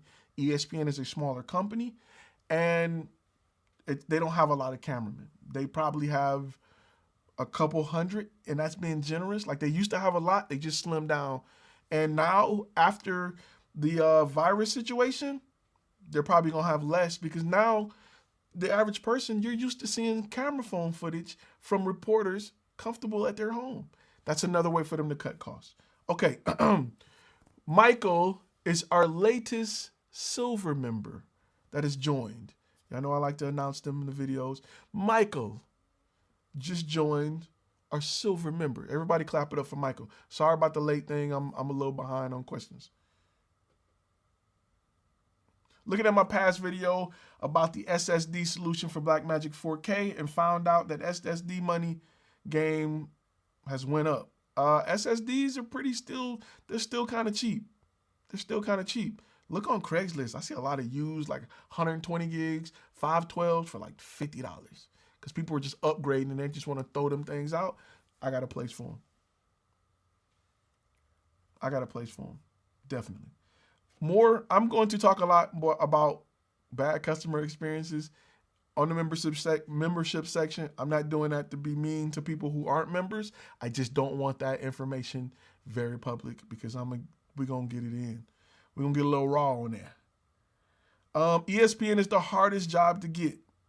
They're in Canada and Connecticut. ESPN is extremely hard because they got a handful of, listen, when you watch ESPN in the morning and they do first take, as soon as that junk cut off, they go to the next room and it's only like 3 cameras in there. They don't have a lot. ESPN used to be really big. They've downsized a lot because they got competition from Fox and YouTube. There's a lot of people on YouTube that talk sports that you'd rather listen to. So it's just, they're just getting hit from other competition and people aren't spending. Mac or PC, I'm a Mac guy. Mac all day. Do I have content on marketing? No, I don't. I have some coming with the masterclass, but again, marketing looks different depending on what your niche is. And my thing is teaching you guys how to think about it and not what to think about it. Because if you are a dog groomer and you do lawyer promo videos, the way you market is completely different. Anybody that's just feeding you what you want to hear, it's going to be like, just jump on Google, place an ad on Google. Screw that. Depending on what your niche is, will determine where you should dump your money. If it's lawyers, right, I would personally say, walk in the office. Walk in the office. Send them a basket. You know what I'm saying? Or do different things. Depending on what it is, would be different. Google may not work with lawyers. It just may not work that way. Where do lawyers hang out? What do they do? Where do lawyers go? Depending on what type of law firm it is, right? If it's immigrations, there's places you can find immigration lawyers that you wouldn't find family law lawyers. That's how specific your niche needs to be. And when it's that specific, you know exactly where they hang out. Let's see. Working news I'm not crazy about it. I did a free shoot for this girl. A web magazine took one of my pictures and they posted it to IG to promote an interview. Should I sue them? D. Brooks, no, you shouldn't sue them, but you should ask that they provide credit to you with that posting because that is an opportunity for you to grow your business for 2 easy payments of free $99. Because if you sue them, they're just going to delete it and you got nothing out of it. They can prove that they didn't make a lot of money off that post directly, and it's just a waste where you can really benefit from that exposure as long as you get credit. I'm okay with people reposting my stuff or resharing my videos as long as it links back to my YouTube channel, as long as I get credit. I'm not okay with somebody downloading it and re-uploading it and calling it theirs. Then we got a problem. They got to catch these hands, and that's a whole nother thing. But I'm okay with somebody taking my video and embedded it on their site and say, hey, this is great content. Click on it and it come back to me. That's completely different. Completely different. SSDs are fast AF. Is it worth it to invest in them? Yes and no. Yes and no. They're cheaper than like T5 still, even though T5s are dropping. And there's no cable. I hate the cable on T5. So when I say T5, I mean Samsung T5. Somebody said they cropped off my logo and put theirs on. Okay, D. Brooks. Now they got to catch these hands. Now they got to get a cease and desist. Now we got to contact somebody about that. That's a problem. That's a problem. That's a big problem. My boy Michael, who is Michael get the #1 Stunner Award of the month because he is the Super Chat King. You know how I say Tiger King? He's Super Chat King. Everybody put your crowns in the room if you got that emoji. I don't know. I'm an Apple guy. I don't know about Android. I don't know if they still got the crown logo, but put the crown logo in the room if you can, if you feel like scrolling through it real quick while I answer Michael's question. Saw your last video. How can I add value to corporate headshots and event photography to my niche of corporate lawyers? And can you give a hint on timeline for the marketing masterclass? I'm looking to drop masterclass summer. Earliest will be June. I got a few things I'm working out. We'll probably start beta testing for gold members late May or June. Gold members, stay on the lookout. How do you add value with lawyers? A few things. One is by being mobile and doing a video about your ability to come to their location, set up, capture everything in the break room without them having to leave or take focus off of their case. You can catch them where they are, their home or their office. That's a way to show value.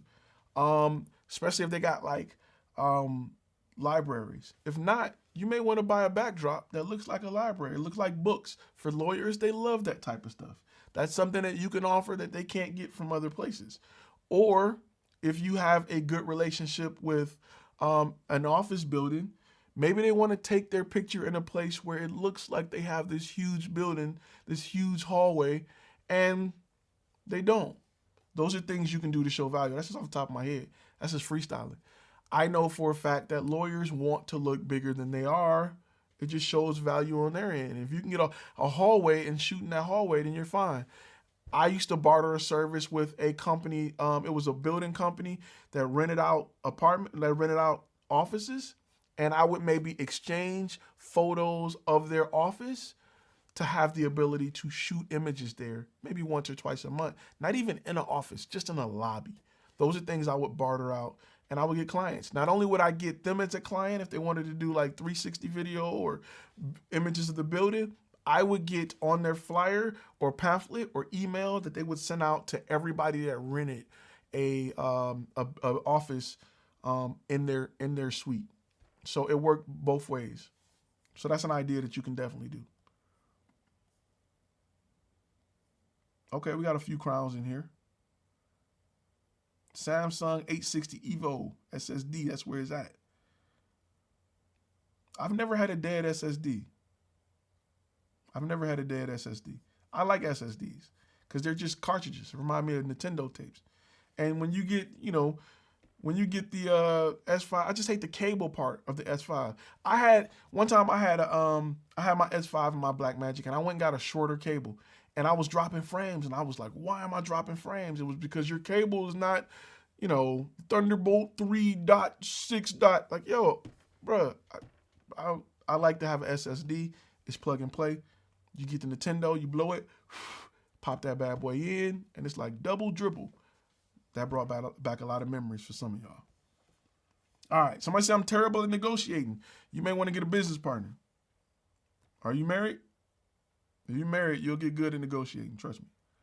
You get a girlfriend, you'll get really good at negotiating. Trust me. If you're not good at negotiating, it's going to be rough. It's going to be rough. It's going to be rough. Man. Double dribble, deep cut, double dribble. I used to love when that junk came on back in the day. That show your age. Some of y'all are like, what? Go on YouTube and Google double dribble. It's a basketball game on Nintendo. When you cut it on, it was the only game that had a real voice. Everything else was like ding, ding, ding, ding, ding. And you put that game in, it'd be like double dribble. And they show a guy that's like dunking. It wasn't full video. Kids, relax. It was pictures. They didn't have an NBA. They didn't have NBA, so it was just like cities. It was just like you just assumed that the black guy on the Chicago team was Michael Jordan, and the white guy that was on Boston was Larry Bird. You just assumed it. Back in the day, Mike Tyson Punch-Out was the truth too. I could never beat him. All right. Do you use 10-bit displays? What about 10-bit reference monitors for Sony and FSI for color grading? It depends. Okay, look. When you start getting that deep into color grading, and I got a video that talks about that that's dropping this week. I'm dropping a video Monday, Tuesday, Wednesday, Thursday, and Friday. Those videos are important with higher end jobs, right? The average person where it's going to YouTube, it's going to Facebook.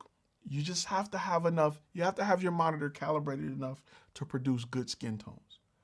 When you start going really high end cinematic 10-bit, yes, I would suggest those monitors. I got a video that actually talks about some things you need to do. It's coming on Thursday. Yes, it's coming on Thursday. It talks about color grade. It goes into a little more detail. Peace and prosperity. Jack47, do you think that street photography is financially valuable niche? My fast answer to that is no. My fast answer to that is no. However, it doesn't have to be street photography. It can be lifestyle photography. There are skateboard companies. There are companies that need great images, great commercial images of things that take place on the street. So that is a way you can twist it, but I would steer more towards commercial photography than just street photography of just random people. That's difficult to, it's difficult to maneuver. It's fun. It's great if you want to hang it up in an art gallery somewhere, but it's hard finding somebody that it benefits. That's the thing. Who does it benefit? If I can find a company that wants that type of photography and it benefits them, then yes, it's just hard to sell. Yes, Excite Bike was the truth for those who. Do I offer a monthly subscription course for your website? Some of us are startup companies and willing to invest in self, but business is slow. As of now, I don't, but that's something that I'm toying with. There's something that we're definitely thinking about. Definitely.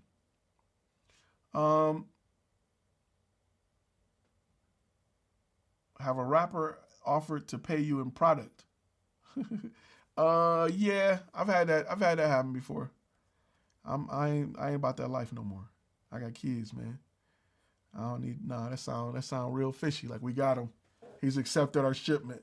Bring in no, I'm not doing it. I'm gonna need cash. Your song is about cash. You said money 16 times. You gonna have to cut me a check, bruh. It's that easy. Like I don't even deal with individual people. Like if I know for sure that if the artist called me about a music video, they ain't got the money. If somebody called me from the business, then yeah. If an artist called me himself, I'm like, nah, bruh. So I'm not about to shoot a video about money. We getting money, and my check bouncing. It's not gonna happen, bro. Somebody say I only accept money that folds. I'll take PayPal. I'll take credit card. I don't care how you do it. I'ma just need my bread. If we ain't got nothing to talk about. I got mouths to feed. All right. How do I go about reaching local businesses? Okay, depends on my niche again. If my niche is bakers, let's say I want to go after all the bakers in the area, right? Bakers, there's two ways you can reach them. They're usually buying bread from somewhere, or they're baking bread, they're buying the materials from somewhere. I can go that angle to scoot in the back door. I can physically go to their location with flyers. I don't do a lot of cold calling. If I'm gonna contact them, I'm gonna contact them physically. That's just me. I can market my brand if I got a website that's designed to get their attention to people who work for that company or people who are interested in that. So there's multiple ways to get at local businesses. But again, it depends on what that local business is. If it's something different, if I'm reaching auto mechanics, I would go a completely different way than if I was reaching bakers, because auto mechanics they're just a different breed of guys. I may walk in an auto mechanic shop with a 6-pack of beer on a Friday and say, hey, who's the owner? Hey, my name is such and such. I do this, that, and the other. And if I have the thing is this, you have to have a good website. This stuff, the thing that people overlook a lot, and listen, I want to make sure I tell y'all this. Make sure y'all, this is a note-taking moment. Let me get everything off the screen. This is a note-taking moment right here. When you walk away from this video, this is what you got to know. This is what you got to know.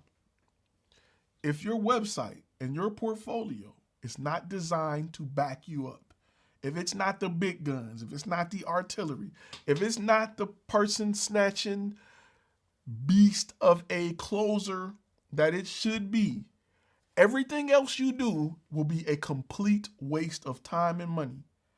It's like having 1,000 horsepower and your tires have no tread and it's raining. You will just be cooking. You have to have the tread on your tires to get the power of what you can do to the ground, right?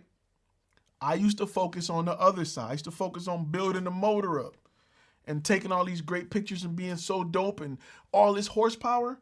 If your website and your demo reel don't make people want to do business with you, you are just sliding in the rain.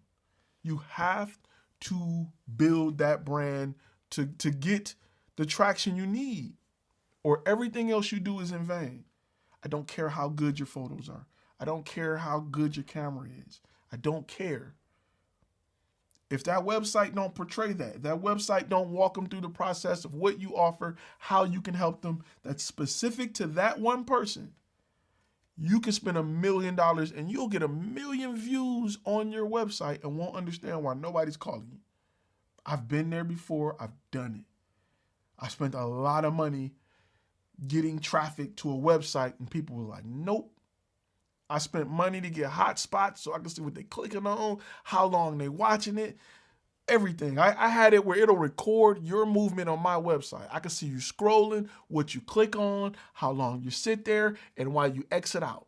Like, dang, like what is, and I'll sit there and I'll watch 300 of these a day. And people will just go on my website, scroll, look, click, see the mouse move around something, X out. I'm like, why are people, what's going on? If you don't put the time and effort in your trap, you're wasting your time. You're gonna have one lead out of 1,000 when you can have 500 or 600 out of 1,000. You have to develop your trap. Period. It'll make your life so much easier. A good net you only got to cast 2-3 times to fill up a net and go home. That person out there with that fishing rod is doing it all day, hoping that the fish ain't biting.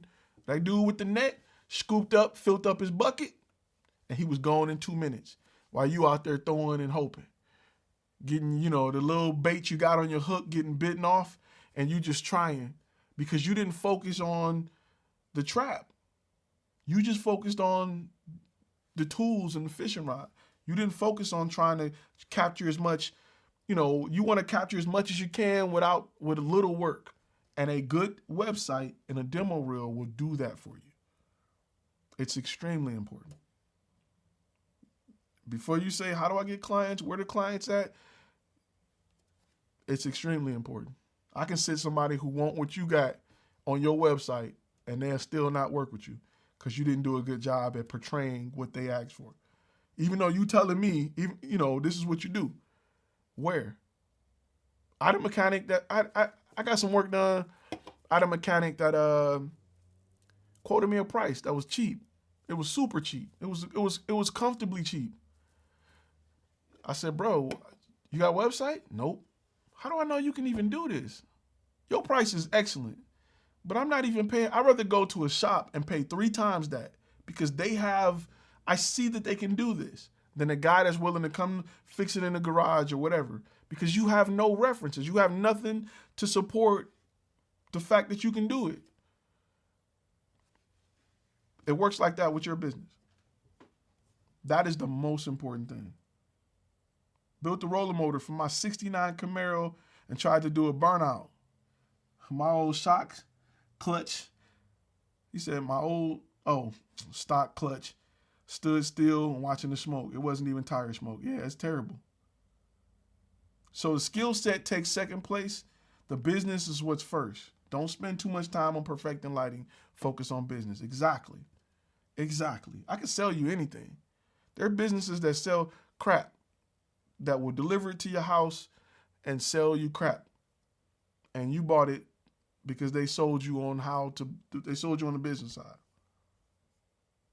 It was clutch smoke. You sitting there doing burnouts. Someone asks, what do you ask for a person to start for a person with autism? Give me a little more information about that, Carl Bell. Give me a little more information. I need someone to score a 3D sci-fi demo reel. Can you recommend anyone that you personally trust? I can't recommend anyone, but I'll let everybody in the chat room chime in on that. Facebook is quiet as usual. Real quick, hold up. because we're about to get to, we got a super chat come up. We're about to jump on that super chat. Let me go back to that. Marcus, good looking out on the super chat. He said, I understand the concept of niching down to create a tailor-made portfolio, but can you speak to the basics on videos that sell or drive action specifically for your clients? Any resources? Okay. So again, so my clients are those who want to do corporate promo videos. They have a product or a service and they need to explain what it is, right? With a strong call to action. That's my ideal client. That's who I go after. That's who I make a living off of. And you know what? I'm going to be real with you. 90% of my phone calls go like this. Hey, we came to your website because we found you on Google. We saw your demo reel. We want you to do that for us. That's it. What is that going to cost? That's it. Then we got to negotiate what it costs to capture that for them. That makes my life so much easier. We seen your demo reel. We need that for us. I showed it to my boss. He said we want to work with them. We need that for us. My daily life is recreating my demo reel for every client that called me. No BS. That's my life. I'm recreating my demo reel for everybody. Because my demo reel speaks to a small demographic and it punches them and they pain point until they can't breathe no more. And that's what they want. Because I've designed my company to punch them in their mouth and to inflict as much pain as possible in that area of do your website fully explain what you do for a living. If it don't, you got a problem. So that is what your demo reel should do, or your video or your website combined should do for your business. If it's not doing that, if people scratching their head on who you are and what you do and how you can help them, when your demo reel go off, you still got some explaining to do. So one of the biggest things that I learned in video production class, I had a teacher that was Sar Medina, and he had one simple rule. Sar Medina and Sar, I can't think of his name. Ruth, I can't think of his name. But he had one simple rule. When I stop playing your movie, your video, if you got to open your mouth, if you got to explain it, you failed. Period. You failed. Really simple rule.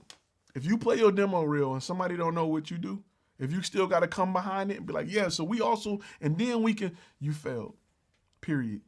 You got 60 seconds to fully explain what you do, how you do it, why you do it, why they need you to do it for them.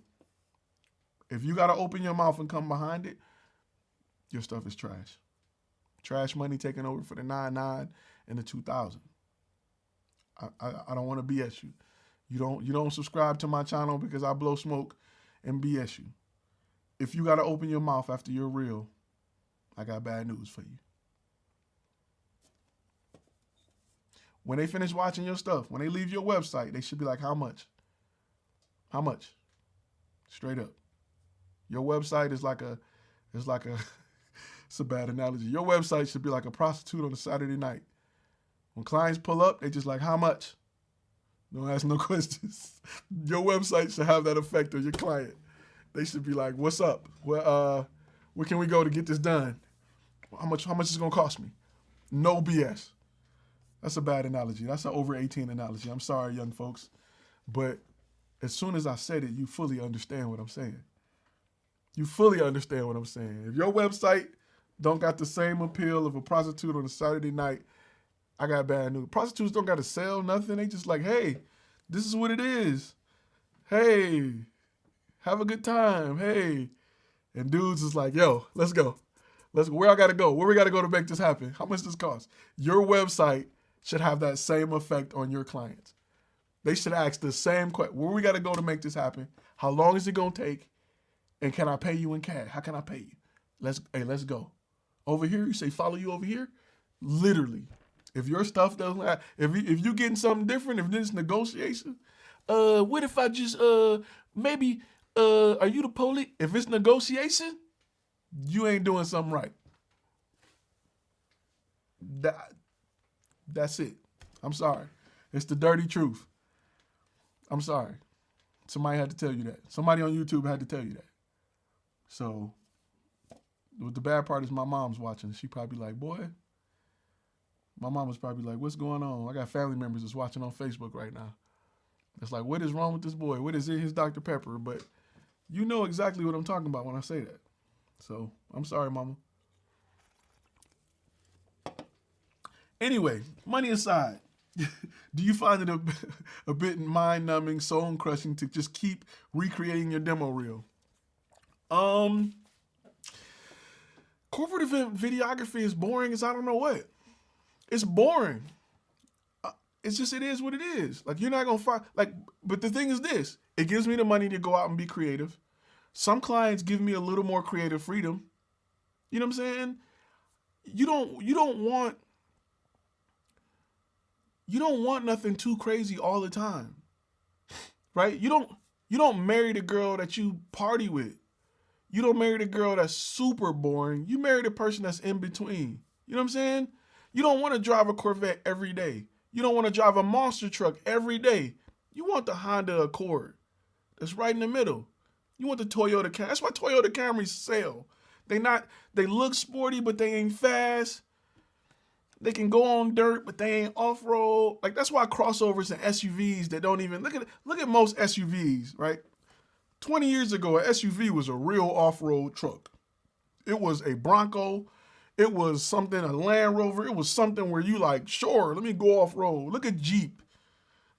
The original Jeep Wranglers, right? They're selling Jeep Grand Cherokees that don't even, they can go off-road in the commercials, but it ain't like really off-road. It's a dirt road. You want something in the middle. You know what I'm saying? You want something that's right in the middle.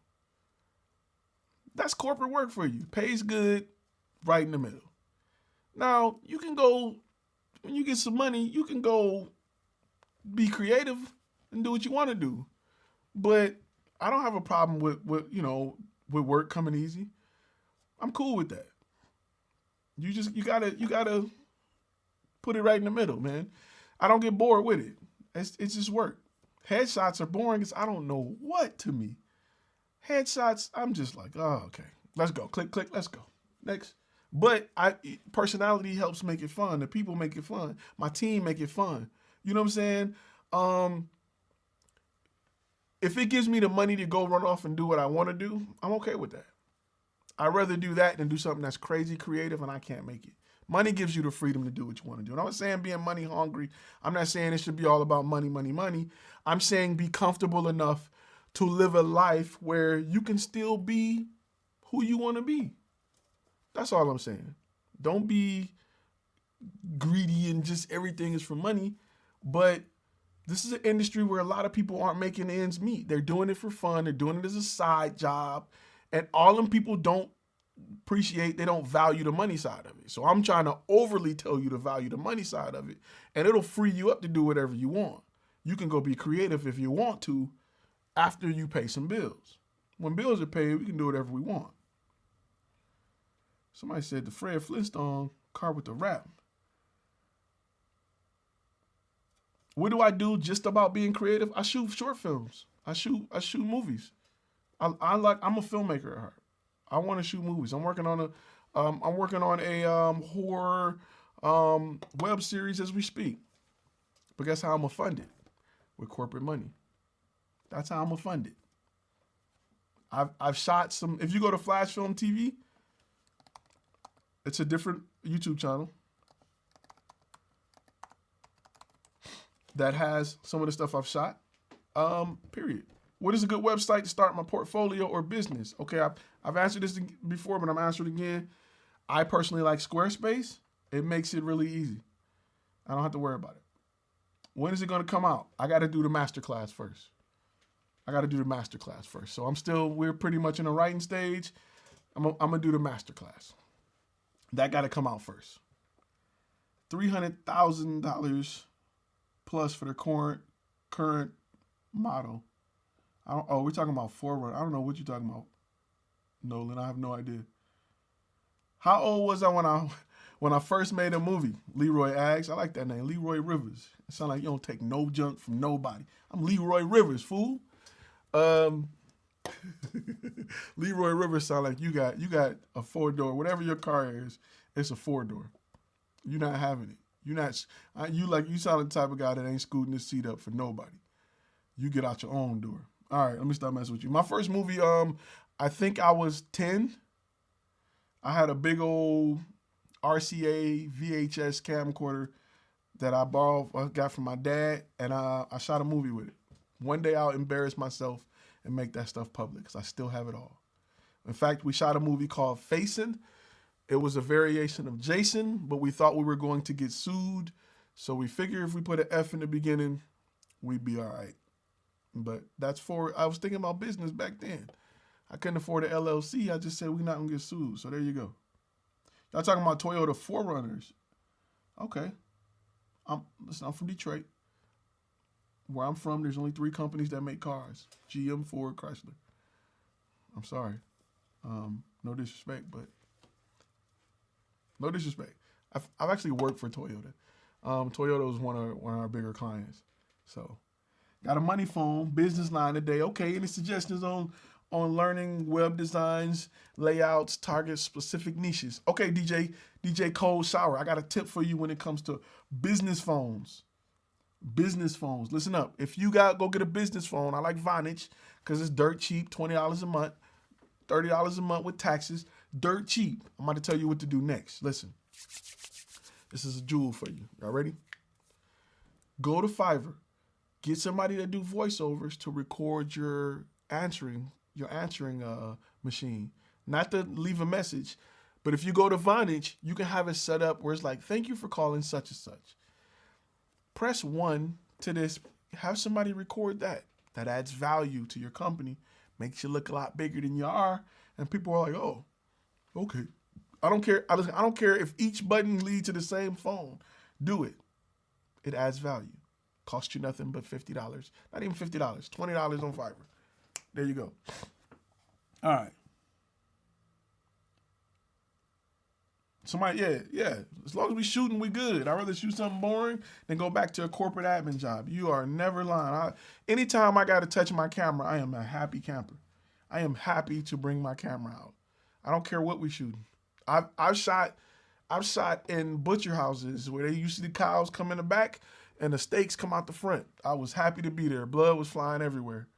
You know how weird it is to see the process of bacon being made? And I'm not a vegetarian at all. I'm a meatitarian. Just to see, because meat got to sit for like weeks. It ain't like you think it's just fresh out the cow. They hand it to you. You got to cure and steaks and all of that. You go in there, it's different. It's like one of them places that, the mob take you when they want to get rid of you. It looks like that. But, somebody said analogies for days. I got them. The real story is corporate shoots pay my bills. That is correct. We getting real close to this 2-hour mark, y'all. We're going to get ready to wrap it up. Would I shoot against something that goes against my morals? There's only about 10 things in this world that go against my morals. No, I'm joking. It depends. It depends. Like, I'm trying to think of an example of something. I wouldn't film nobody getting murdered and no crap like that. No, I wouldn't do that.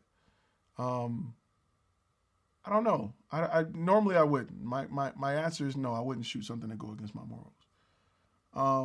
But that answer is loosely based for everybody off what's the price. Like, what's the price to go against your morals? You know what I'm saying? Snuff films, no. A fake snuff film? Yeah.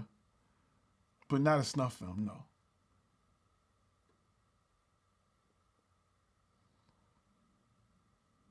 If people in black suits offered a better offer, would you take the opportunity? Flashy Fly Ed is going into more detail about that. A lot of people attack lowballers because they don't know how to say take it or leave it. That's true. You have to be able to negotiate. But this is the thing. You won't have that. You won't have that problem if you set a price. What's your price? What is your price for a half day shoot? What is your price? Now that that's your price, and that's the price it is, somebody can't come in there and lowball you because you got a price. They negotiating with you because you like, I'm gonna charge you this, and they like, well, what about that? That's the problem. What is your price? What is your base price? It ain't nothing to talk about. This is what I cost. Do you got that? You don't? Hey, stop talking. Stop talking. If you ain't got that, I'll see you later. That's me. Should I have a demo reel for my photography business? Yes, and it should be video as well. The E-lights.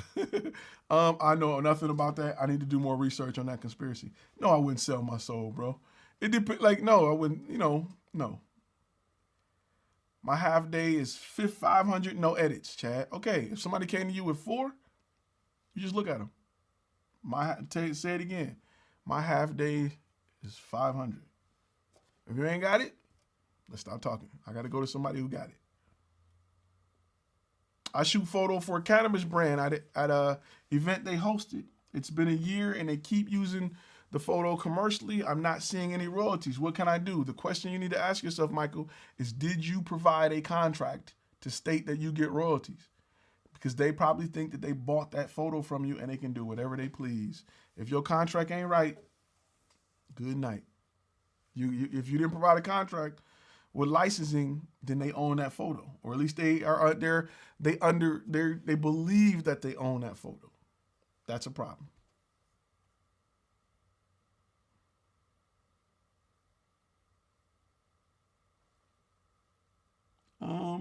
Flashy Fly.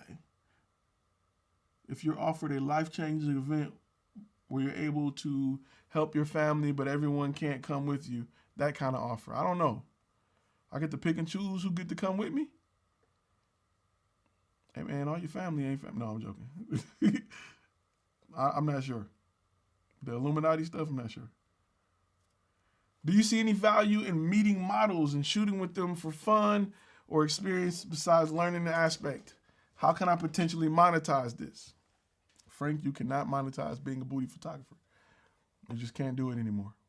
You can put a Coke bottle in their hand and do product shots, maybe, but there's no financial gain in meeting models just to shoot them. I wish I can tell you it was. Brother, I wish everybody would be doing. Everybody's trying to do it and monetize it. There's just not a way. Models don't got money. They don't got money. A lot of them are just cute to be cute. They don't got money. There's not a way you can really monetize it. The agencies got the money. Don't even talk to the models. Models will have you shooting stuff for free.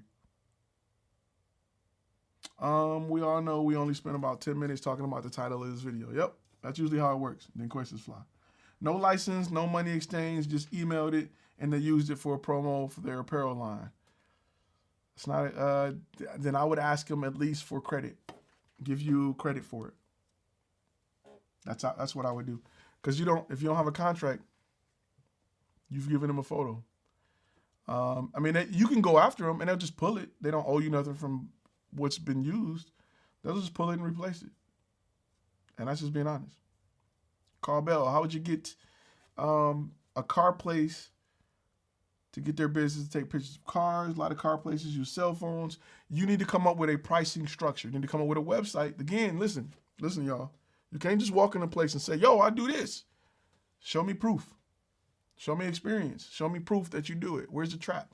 A lot of y'all walk in and be like, I got a camera, I can do that. Hey, man, why don't you pay me? And they're like, nope, you haven't convinced them. Yeah, you can do it. I've seen companies do it. I've seen companies that do just photos of images of cars for lots and dealerships. I see it all the time, but they have websites and brands that's behind it. They're called Car Photo or something like that. And this is all they do. And they go get contracts with dealerships, and this is all they do. This is all they do.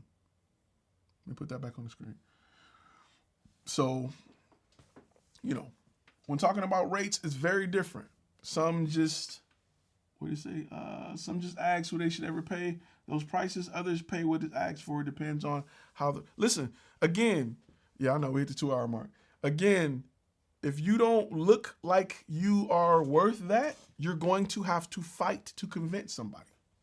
When you go into a restaurant and it's dimly lit and you can see the chefs cooking behind the glass and the guy comes out, he flick your napkin and he put it on your lap and he come out with the towel and, you know, they have complimentary wine and bread and they have steaks on the menu for $60. You don't question it.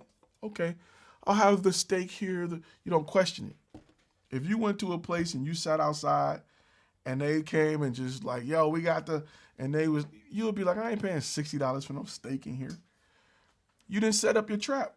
You didn't build a brand to look like you're worth what you're asking for. And that's why you're negotiating. That's why you're fighting for a price.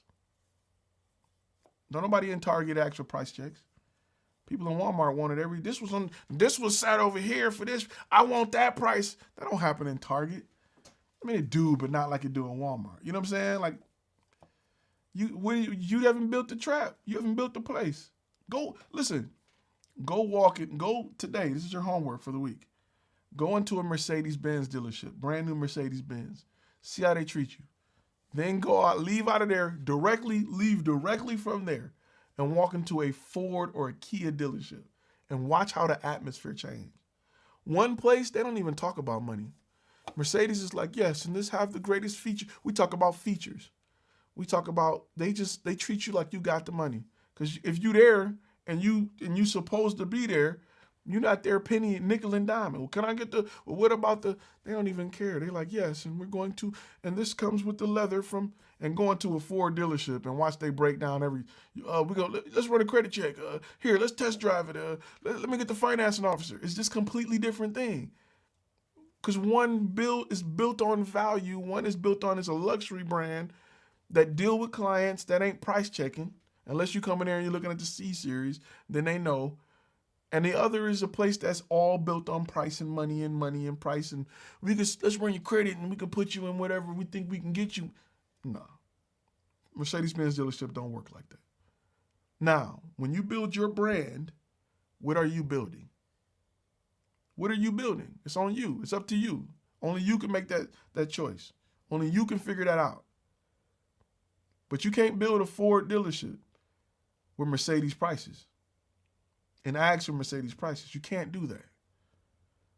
You can build a Mercedes dealership, and every now and then you can drop down the Ford prices, but you can't recover from being a cheap guy. You got to know that. Carl Bell said, I've been looking up corporate event coordinators here in Chicago to get started. Is that a good idea? That is a great idea. That's who you need to develop the relationship with. They will keep your calendar packed. Go shoot a commercial for them. Go shoot a commercial for them. And that's what I would do. Barter that. Hey, man, you give me some contracts. You give me 6 contracts, I'll shoot a commercial for you. I'll do that junk 2 times a year. What if someone is selling a filet mignon from a white van? Do you trust it? They can literally pull away from the meat market and you'll be like, I'm not paying. If I walk in that door, I'm willing to pay 50% more than what I'm going to pay you in this van. And I saw you just loaded in the van. I don't trust it. Like,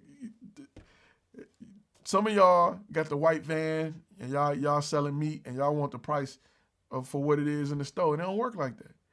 Just like if you bought something used. If I buy something used, you can literally buy it from Amazon. You can open the box right in front of me, pull it out, and be like, this is it. I'm selling it. It's used. I want the same price it is on Amazon. You out your mind. There's no way I'm giving you. I'd rather go to Amazon because I trust them. I can return it. I don't. Some of y'all prices, some of y'all are literally that guy that's selling something used for the new price or like $10 less. No. I need to save significantly for me to do business with you because your brand is not that of a new place. It's that of the white truck with the guy selling meat. But you want the prices of that. It don't work like that. It don't work like that. Somebody said, but the Tootsie Rolls taste better than the Mercedes-Benz. They do taste better. John Morgan said, Ty, a few lives ago, I nailed down the fact that my niche is going to be service business, video and photo. Being that I'm an electrician, what do you think about me staging shots in my own house? I think it's perfect. It's a great idea. I think it's an excellent idea. If you still got uniforms from the electric business you had, I would put somebody in it and start with my demo reel right there. I've used my houses for like 3 movies. People getting killed in my house all the time for 3 different horror movies. I'll use different angles.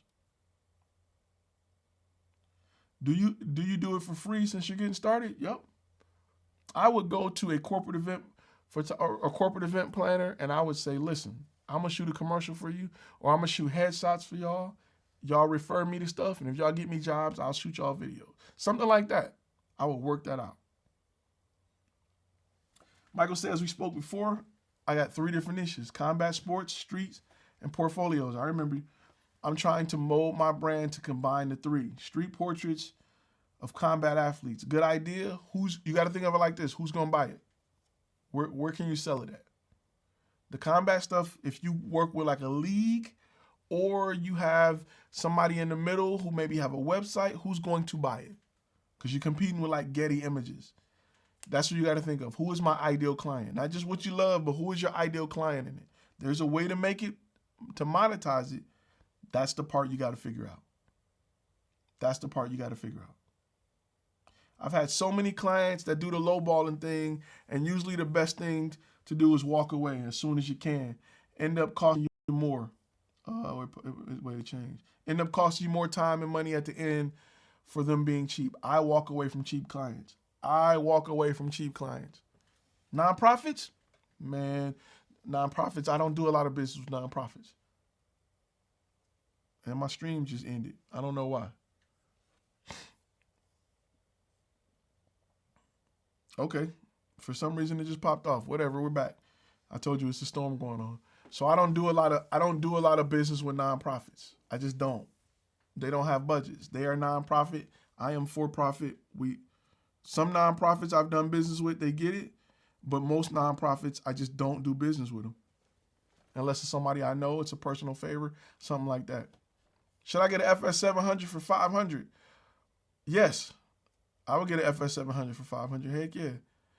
Unless you can find a Blackmagic Pocket Cinema camera for $800, $900, or $1,000, it's still worth it. Because you still got to add $500 to an FS700 just to get regular 4K. I'm going to ask you a few more and then I'm out. My bad. I've got a storm in the area and I don't want it to keep breaking up. Real quick, I have a super flaky neighbor, potential client, that casually mentions wanting dog photos shot but never commits. How can I maneuver around this classy way to prompt her? You can't. You can't. What you got to do is just listen. There's a method where you can, it's kind of the takeaway method. Hey, maybe this is not for you. Maybe maybe our stuff is just too good for you. You know what I'm saying? Sometimes you meet somebody and they BS, and sometimes you got to be like, look, girl, maybe I'm just not the guy for you. Let me go over here. And they either going to be like, say, oh, okay, yeah, let's work. Or they're going to be like, well, maybe now you know if they're wasting your time or not. Now you know if they're wasting your time. Some people just like to talk about it. They're not ready to buy. Get out of my face unless you're ready to buy. What's the best way to downsell? Is itemizing it. Let them downsell themselves. Let them say, it's 10 items, it's $500, I don't got 500. Let them decide what they pull out to meet their price they got in their pocket. Don't you do it for them. Canon XC15, I like the Canon XC15. I think it's pretty dope. It's kind of old now because it's HD. I think the XC15, is it HD? I can't remember. I'm going to look it up. But I think the Canon XE is HD. I can't remember. If it's 4K, go for it. If it's HD, I'd rather get a DSLR. That's me. Oh no, that's the 4K one. That's the 4K. I'm thinking of something else. Yeah, that's the 4K one with the built-in camera. It's a good B cam. I don't like the lenses on it. All right. I don't like the lenses on that. That's a good B cam if you got a C100. Yeah, she's a talker. You gotta leave talkers alone. Nonprofits have money. They do have money. You're right. But when they want me to be a nonprofit too, that's when I stop talking to them. No. Listen, I'm sorry you got a video talking about dogs that were hit by 18-wheelers, and that's important to you. I get that. I get that that's important to you. However, to me, a budget is important. It may be your thing. If the nonprofit aligns with what you love and you want to do it, go for it. I don't deal with nonprofits, period. I mean, think about it. I had a nonprofit that was doing stuff for veterans. We're helping veterans and blah, blah, blah. And I'm like, I'm a veteran. You want to help me out? Pay the full price. How hard is that? How are you about helping veterans and you want me to shortchange myself? It's not going to work like that. So Carl Bell says, Ty, when you offer your service for free to start, for future work, do they tell you what they pay or you give them a rate? Listen, anytime you work for free, clients need to go through the complete process of working with you. They need to get an invoice to say what this would have cost them, and then you show free on that. Do you need a contract for free portfolio building work? Or will a verbal agreement suffice? I can't even talk. Yes, you need a contract. Because what if you do something for them for free and they put it on the billboard somewhere and they go viral with it? You want to go through the complete process.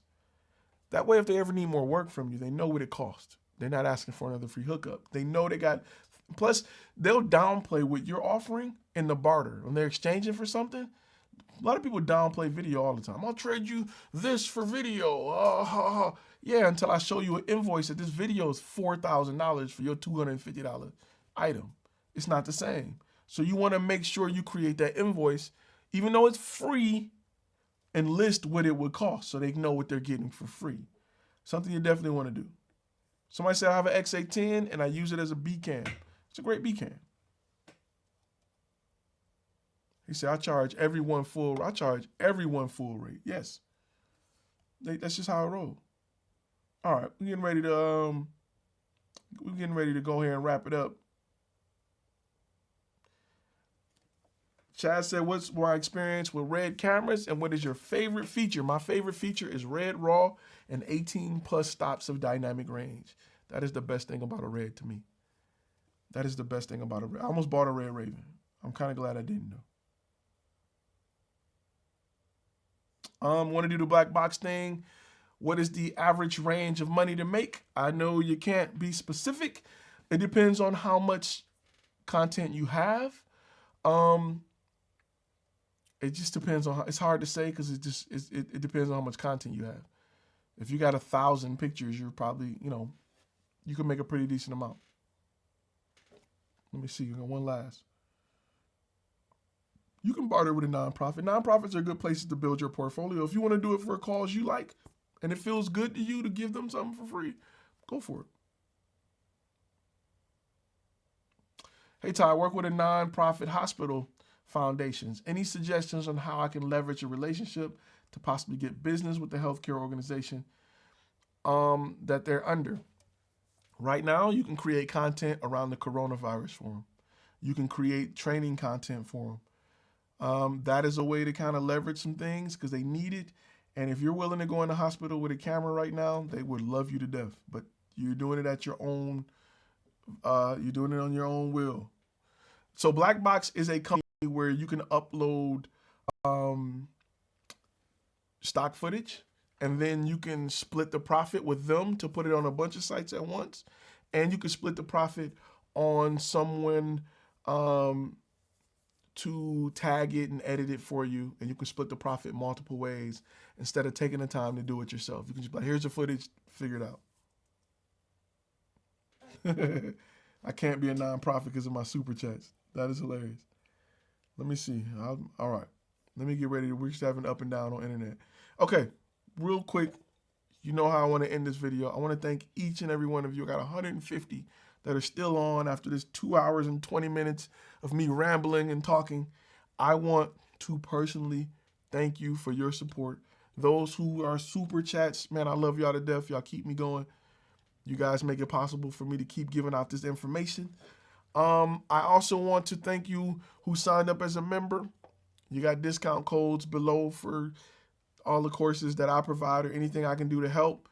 I want to thank you guys for tuning in, and y'all are the real MVP. All right. I'm dropping a video Monday through Friday this week. So I will have a bunch more content for you.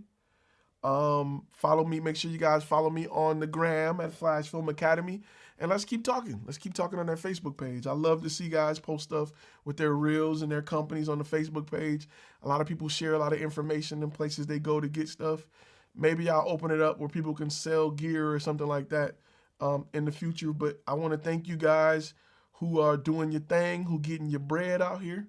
Continue to get your bread out here as content creators and contentpreneurs. Somebody said Black Lavender. I want to thank y'all for tuning in, and check out the content I got this week. You're going to like it. I got something special for everybody. Everybody. All right, guys. I will see you guys on the next video. All right? That'll be tomorrow on the next video. Not live chat, but video. I'll see you on the next video. We'll do a follow-up live chat real soon. You know, I like to get on here a lot. I'll let you know in advance. All right, guys. See y'all later. See y'all next video.